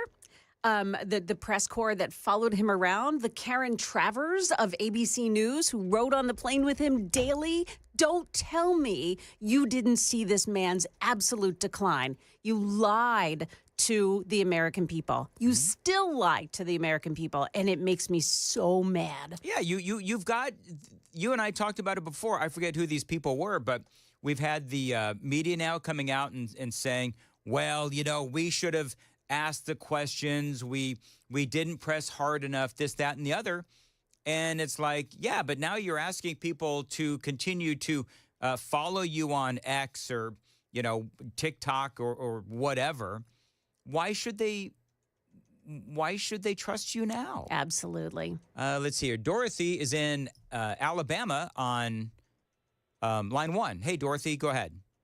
Hi, can you hear me? I got you. Go ahead, ma'am. Okay, yeah, I have a question. Yeah, about his mental fitness. I mean, if he couldn't run, all these things that people are just putting in front of him to sign, that's got to be happening. He's not coming through all this, or some of this underhanded stuff for his family. I mean, all that should be, I would think, just, null and void and revoked. And about people getting flown in, I want to know, well, we'll be able to send those people out, the ones who are in the fly-in program. Now, I don't know if we're stuck with the Haitians, but I know that there had been some deportations with Guatemalans and Hondurans. I don't know about the Haitians, but we got a lot of Chinese that came in here. Oh, yeah. Well, Dorothy, the problem that we have, and I appreciate the call, the problem that we have is that we have a lot of people that are here illegally, but we also have a lot of people here, and you've got to air quote it.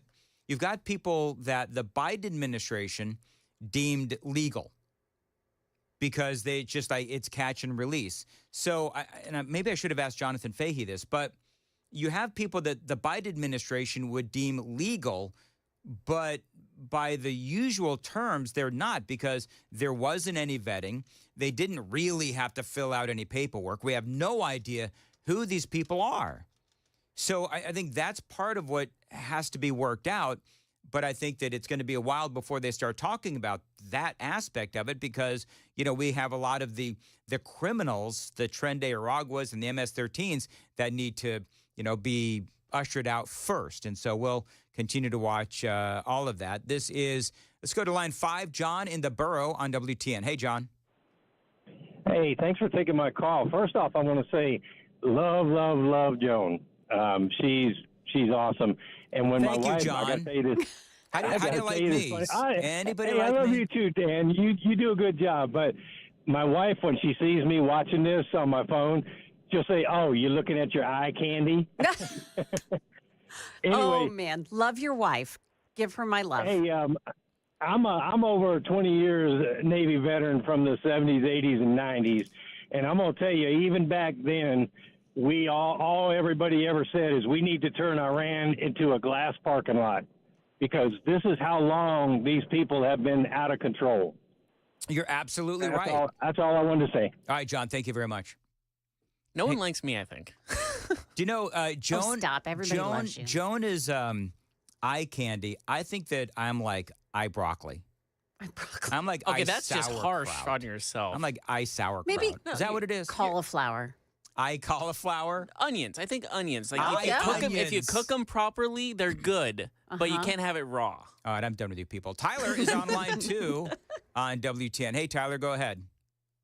So I'm going off kind of what Dorothy was saying is, if Joe Biden's not of the right mind, he's putting in all these pardons. We know he's not putting in all the pardons because he can't think of all that. So if we find out that he wasn't of right mind, does all that get reversed? No, I don't think so. Well, I don't know. You're right. I mean, that's a great. Other people have asked that question too. If it's clearly proven that Joe Biden was not in his right mind, then how do you?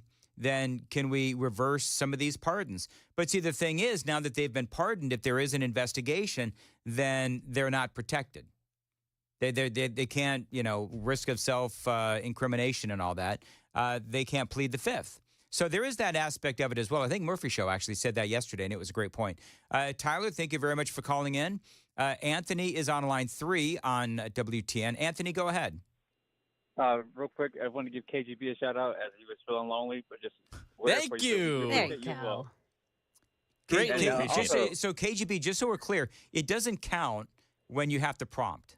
I just want to make sure that we're clear. Soliciting love is not real love. If you could pay someone to get on the air and talk you I up. just want a quick moment of silence for the J6s that did not make it to this day to receive their pardon.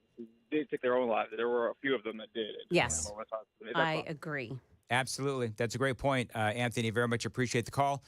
Doug in Gallatin is last up. Doug, thanks for calling in. Line 4, go ahead. Hey, Dan Mandus, making radio great again.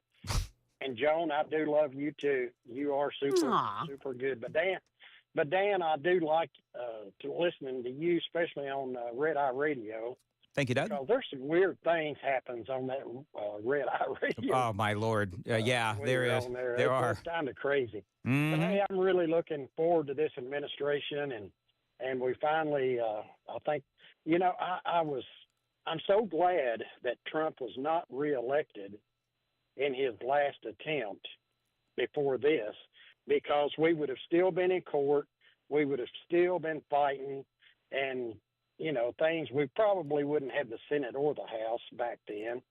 And now this 4 years that we didn't have him, we have seen exactly what they do, and now he's back, and he's going to make America great again. Well, Doug, you're absolutely right, and I appreciate the call. Even Trump talked about that last night or yesterday, where he was talking about, the last election was rigged and all that stuff. But the other thing that he kind of said, and it's true, and it's what you just said, Doug, is the last 4 years we've found out just how bad they are. I mean, from policy to how sinister they are to how they, the Democrats, they don't tell the truth. I mean, I could go on. And so, I mean, I hate to say it, but I mean, there's a lot of bad things that happened during the Biden administration. I'm not going to say it was a blessing in disguise, because it certainly was not, especially when you consider, the 13 members of our military that lost their lives during the failed pullout of Afghanistan. But we did find out how bad they were. And I think that is why right now there is such a new there's a new light in America, really. And I don't want to get too corny, but that's what it feels like. It's like America is back again. That's not just a slogan, it is a feeling. And you can tell it in Washington, D.C. You can tell it all across the country. By the way, he was talking about the weird stuff that happens on Red Eye Radio. I can always tell when the bars close on the East Coast. I'm just saying.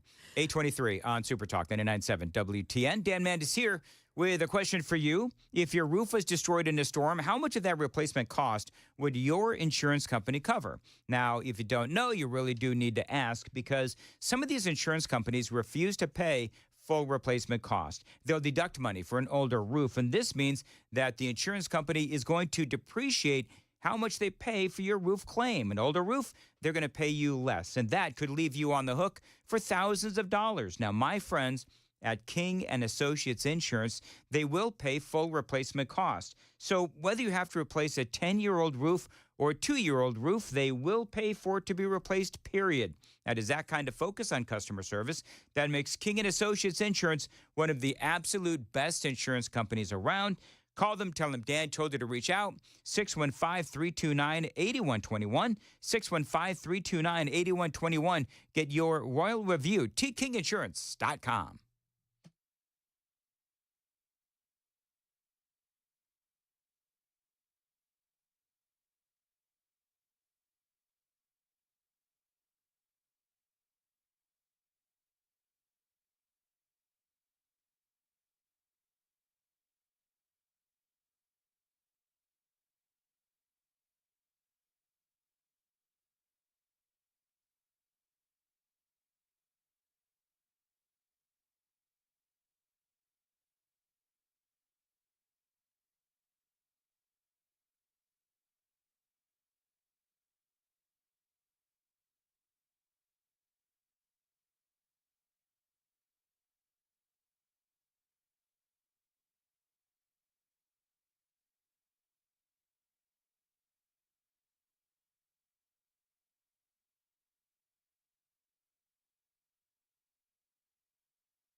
828, Nashville's Morning News on Super Talk 99.7. One piece of audio I have not played yet.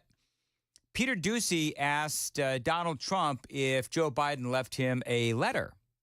President Trump, did President Biden leave you a letter? He may have. Don't they leave it in the desk? I don't know. Oh. What's in there? Thank you, Peter. It could have been years before we found it. I bet you it's written in crayon. Do you think the letter that Biden wrote to Donald Trump is like written in crayon? Wow. Maybe we should all read it together. Let's read it. Well, maybe I'll read it first and then make that determination. That sounds great. I left him one in the desk just like this. What are you talking about?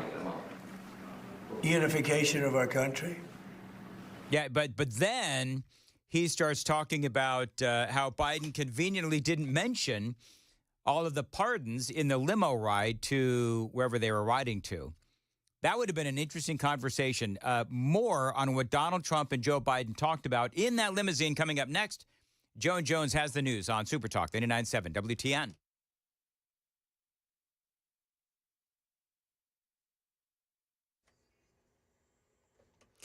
Good morning. It's now 8:30. I'm Joan Jones with your top stories. Watch yourself. 65 northbound at exit 80. That's for I-440. There is an accident this morning in Berry Hill. That's going to cause some slowdown. We've got more in traffic and weather still to come.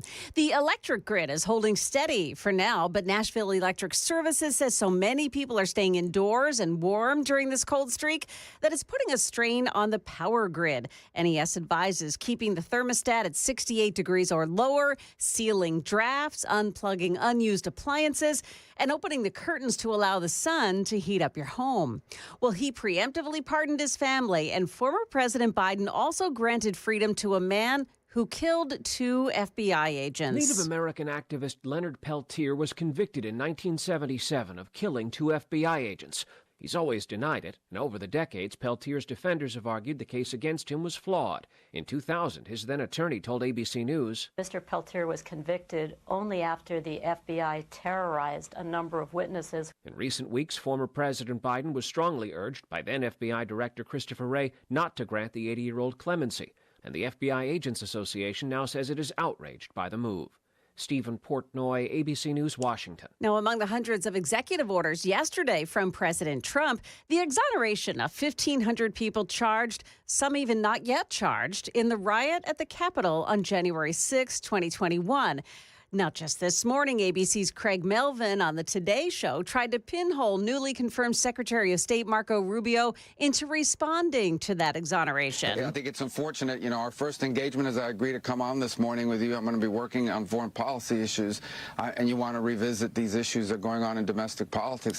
It's not going to happen. If you have questions for me about foreign policy and engaging in the world, I'll be happy to talk to you about those. Melvin backed off that stance right after Marco Rubio pushed back. Love that. Market numbers now brought to you by Beacon Capital Management, online at beaconcm.com. You know, Joan, I love that so much. Yeah. Chris, what do you think we ought to do? I think we need to figure out a way to honor Marco Rubio. So I think we need to rename that pool game Marco Rubio. What pool game? Get out. Well done, Chris Hand. Stocks this morning have started off higher. The Dow Jones Industrial's up 175. The NASDAQ gaining 83. S&P 500 index is 28 points higher. And market numbers there brought to you I guess by... she thought that your joke was funny, but not mine. And who was that brought to? Who's that brought to you by? By Beacon Capital Management, online at beaconcm.com. Want to make sure we get that in. Yeah, sure. 8:33, Nashville's Morning News on WTN. Dan Mandis here. You know that January can be a time to clean, purge, and become healthier. Zero Res can help you do just that. Now, they offer you a healthier way to clean your home. And using Zero Res means that they use cleaning agents that leave your carpet cleaner and healthier than those other carpet cleaning companies. Now, you know when Zero Res cleans, they come with their ZR water technology. They leave no soap, no residue, and no harsh chemicals. Zero Res is going to clean and sanitize your surfaces without the use of detergents or harsh chemicals. That's great for the kids and the dogs.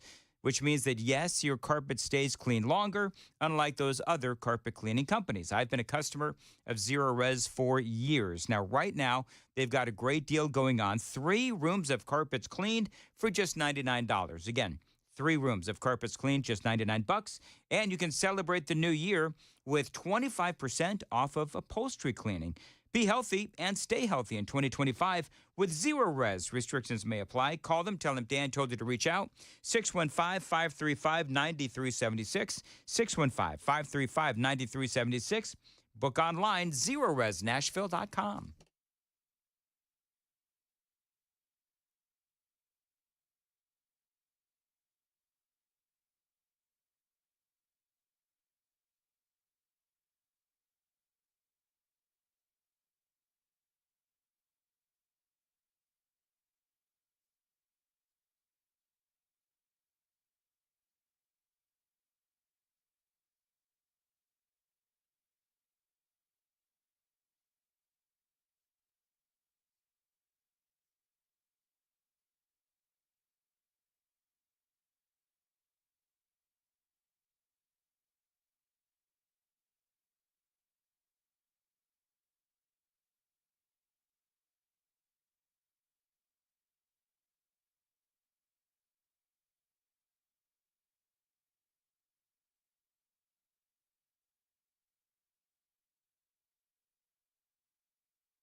Berry Hill at accident 65 northbound lanes right at the I-440 exit 80. Hermitage Park an accident, Central Pike at James K. Lane.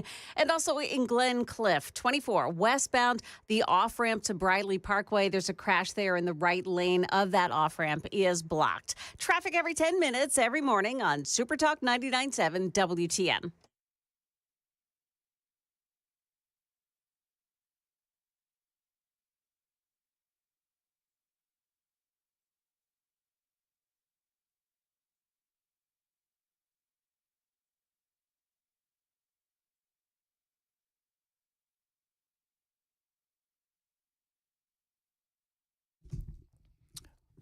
No poll talk today.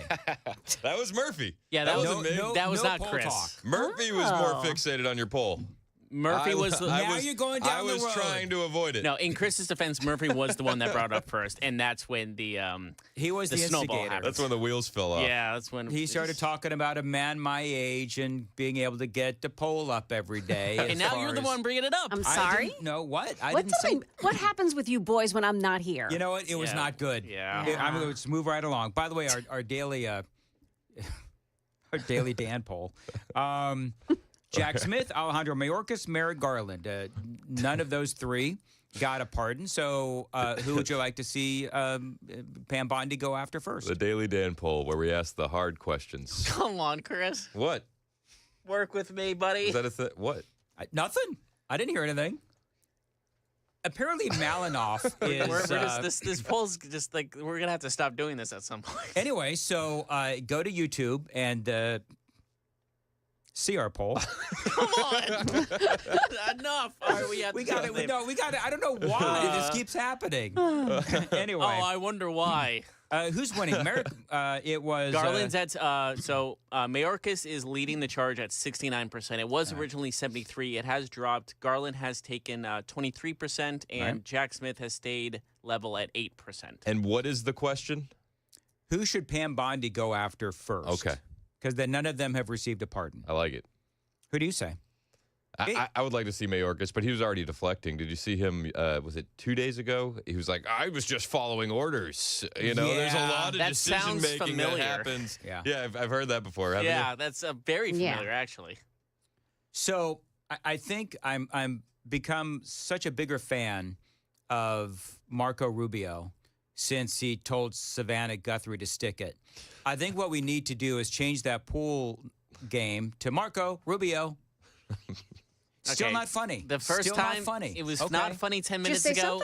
Yeah, it was not funny 10 minutes ago. It's not funny now. It's cool. Whatever. All right, fine. What do you got, Chris? I actually have an update. So bitter. A lot of people have been texting me. You know, you've had Sarah Maccabee on. I have. And I've had Sarah Maccabee on. She's the wife of J6 political prisoner. I had her on first, and then I was like, you know what, Chris, you've got to talk to her because you can go, you can interview her longer. Go ahead. Anyway, so you did a great job. A lot of people have been texting about Sarah Maccabee's husband, Ronald Maccabee, who was a Wilson County sheriff, if I recall correctly. Williamson County, excuse me. And he was caught up in the whole J6 stuff. Well, so I texted her this morning, and she gave me an update. 1,252 days of captivity.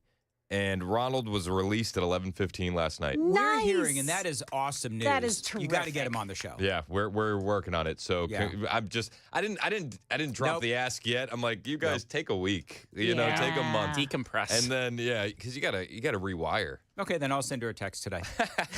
I totally scoop you. No, you know what? That is an interview that you have to do. You've had her on a lot. Yep. And I love being on the morning show.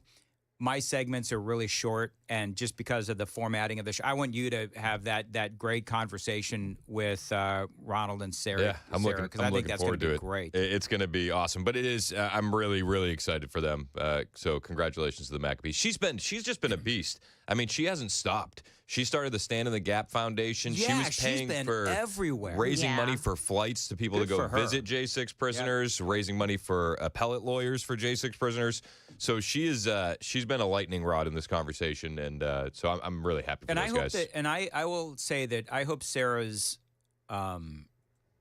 advocacy doesn't end. I'm with you. She is really good. She's really smart. She's concise in how she speaks. She's really good as an advocate. So whether it's the J6ers, if everybody is able to actually be released, which I'm sure that you've seen online, there's some question as to whether or not they're being allowed to be released out of the Washington D.C. gulag, and I guess some of the halfway houses as well. Yep. It's a really weird situation. Though a lot of the stuff that I've seen it seems like it's people yelling at local beat cops. So how would they know? Well, and it's also people who are posting on X about this. Yeah. Do you trust them? Because I'm going to be honest with you. There's some. I'm not going to get into any specifics, but I mean, there's some people that are posting on X about this that, quite frankly, I don't trust. Yeah. So I mean, we'll have to ultimately see what happens if Trump finds out about it. Then he'll make sure that he'll make sure that they get released. Were you surprised at how many J6ers were pardoned? Because I was blown away. I was tempering my expectations, and I was thinking, I said it on the air yesterday, and I was dead wrong, and I'm glad I was. I was like, maybe 200, 300, low-hanging fruit, the praying grandmothers in between the velvet ropes. I will say that I'm never one to toot my own horn, but I thought that it was going to be all of them, with the exception maybe of a few. But I mean, for me, Joe Biden gave him every permission to do it because of all of the terrorists that he pardoned or allowed to go to Oman, things like that, or the The FBI 9/11 killer. masterminds that will now not be eligible for the death penalty. So Joe Biden set the precedent, in my opinion. And yesterday he pardoned a guy that killed 2 FBI agents. So, I think that it's great that Donald Trump pardoned or commuted, I think, every single one of those guys. I guess I just didn't want to have my expectations too high. Yep. No, I get it. You know what I mean? Yeah, I sure do. And after yesterday, I don't know if you could have had your expectations too high. We got more done in one day than we've seen in 4 years of Joe Biden. Well, and what was amazing about all of it is that you have people on the left and they're trying to mock what happened yesterday. And there's nothing to mock. Trump did a great job. And even when, bad things may have happened, like the whole Carrie Underwood thing, which I'm sure that you've seen, it turned out to be an iconic moment. It was a happy little accident, to quote Bob Ross. A happy little accident? Yeah. Oh, who's Bob Ross? You're I don't not know. familiar? Are you serious? The painter. The painting guy? hair The guy guy? with the fro? Yeah. And you mess up a painting, he's like, oh, it's just going to be a little happy little accident. Okay. No, I didn't. I And then he didn't turns know into Bob Ross used to say that. Turns into something beautiful. Amy's a big fan of Bob Ross. You never used to watch Bob Ross with the boys Because in he the has hair? basement and giggle? No. That was right after he cried over the song. So I grew up in California, and Bob Ross was not big in California. Okay. I used to watch a guy named Tom Hatton, I think his name was, and he would on Saturday mornings. I would get up in my little PJs, and I'd steal some cookies from my dad's cookie jar, and we would sit down and we would watch Tom Hatton. And what he would do is he would paint cartoons. He was Okay. a cartoonist, and that would be in between Popeye cartoons. All right. That's what I did when I was a kid. Look it up, Tom Hatton. 2 T's. Okay. That's what I grew up listening to. So, no, I didn't know much about Bob Ross. Did he actually, was his hair really that curly? I think so. Or did he It have, was it was a fro. like, was that his hair was actually that curly, or did Yeah. he, like, have that done?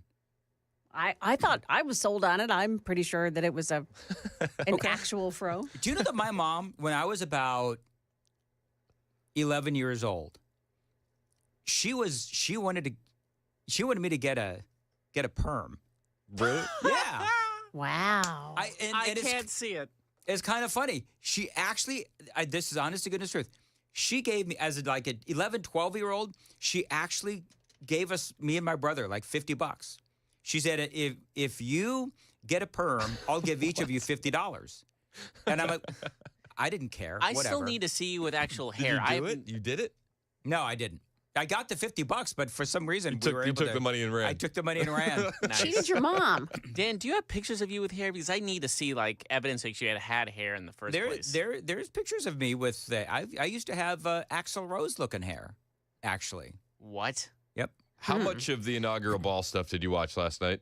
None. It's way past my bedtime. Did you miss Billy Ray Cyrus? I heard Yes, about this. I did. He was a mess. He couldn't get his guitar working. He looks like he was strung out. He was wearing 2 hats. What? He was on Billy Ray he- Cyrus? He was on something. Oh, that's too I bad. saw a video of it on X. It was not pretty. It was like that moment where someone goes to see help afterwards. You know, Yeah, like go to see rehab afterwards. It's a I'm checking into rehab newsletter kind of day for Billy Ray Cyrus. It was. Oh, that's too bad. That's awful. Yeah. Yeah. It was, Well. and of course the Dems I heard went after him pretty hard, obviously. So that wasn't fair to him, also. But honestly, I hope like after seeing that, it's one of those things like if a loved one you saw doing that, it's intervention time. Yeah, 100%. I thought it was pretty funny. Bob Ross had a perm. What? What do you want from me?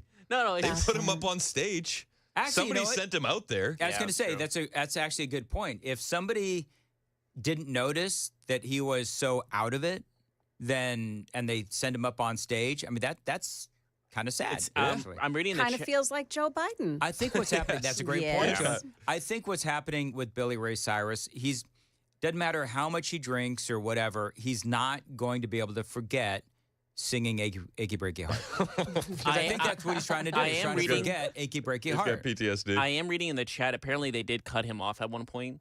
Yeah. Did they really? They were like, it was when you get Yeah. cut off and like that's certain scenario. When they break out the wrap it up box. Yeah. Wrap it up, B. I'm going to make an admission right now. You love Achy Breaky Heart. I do.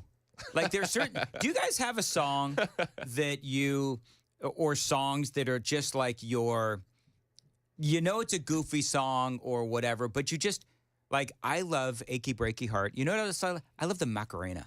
Yeah. No. My Sacrifice by Creed. Okay. All right, Joan, you got one?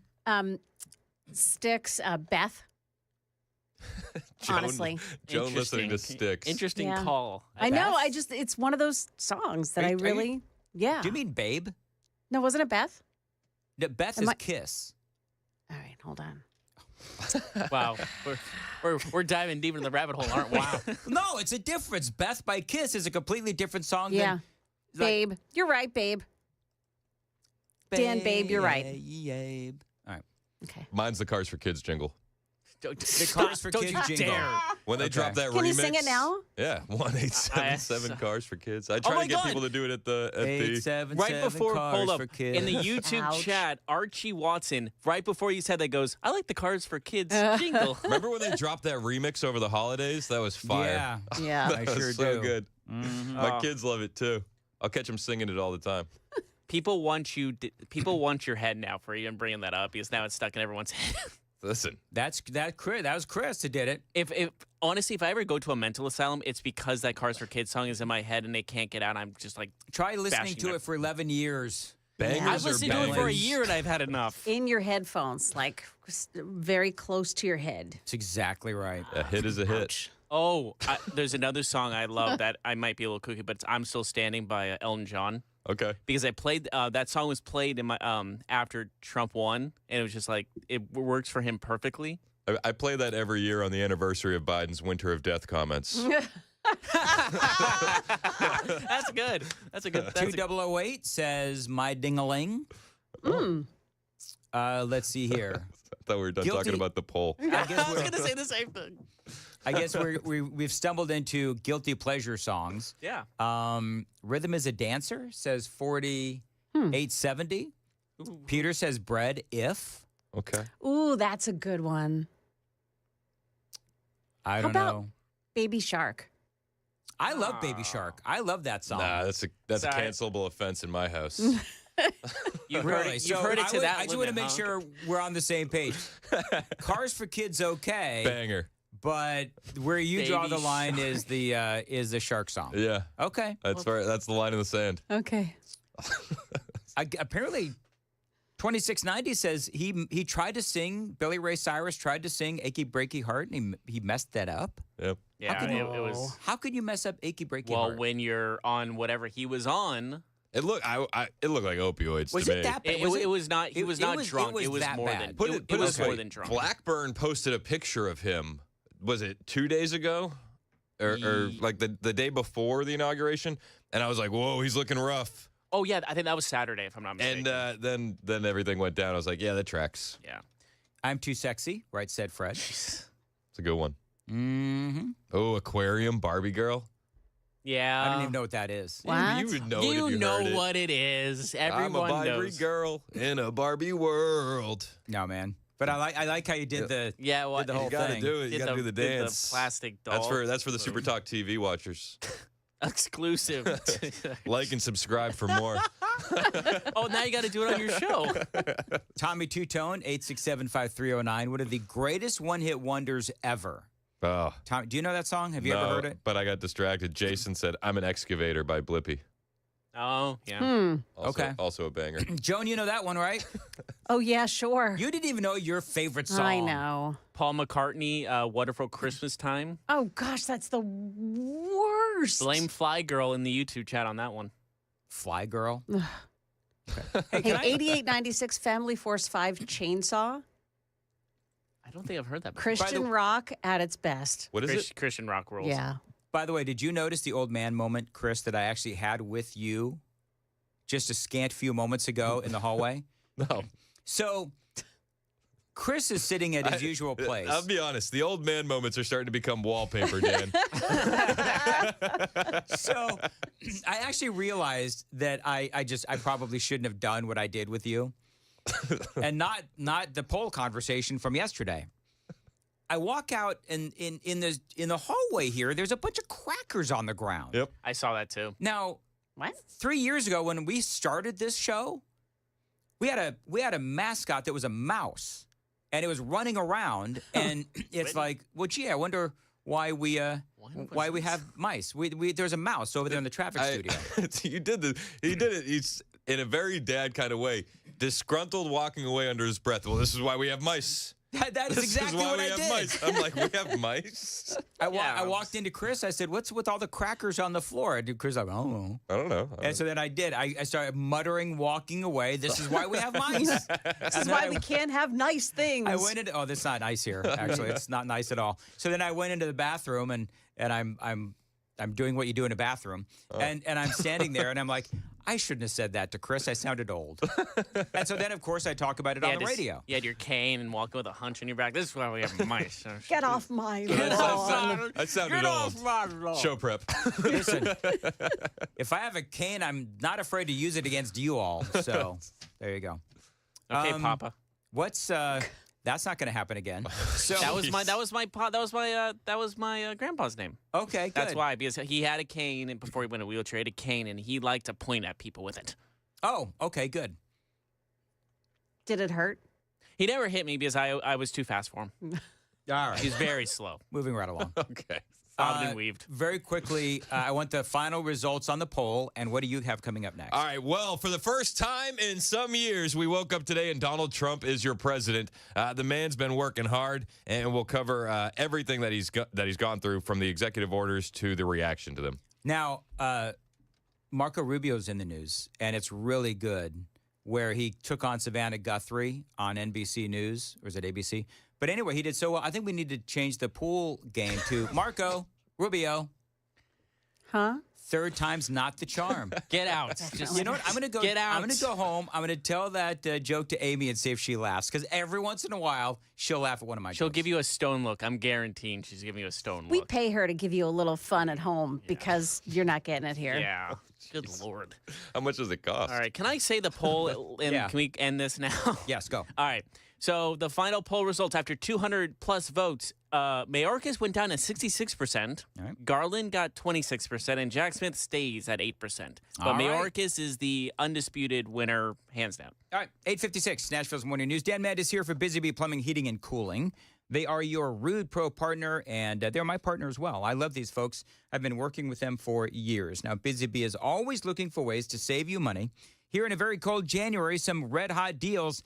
Get a free air duct cleaning with a purchase of a new complete whole home AC, or get a free air duct cleaning package upgrade. So you buy the middle package and you're automatically upgraded to the deluxe.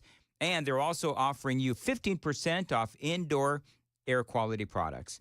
Save money and stay warm this January with Busy Bee Plumbing, Heating, and Cooling. Your satisfaction is guaranteed. Tell them Dan Mandis told you to reach out. 615-775-7833. 615-775-7833. BusyBeeHVAC.com.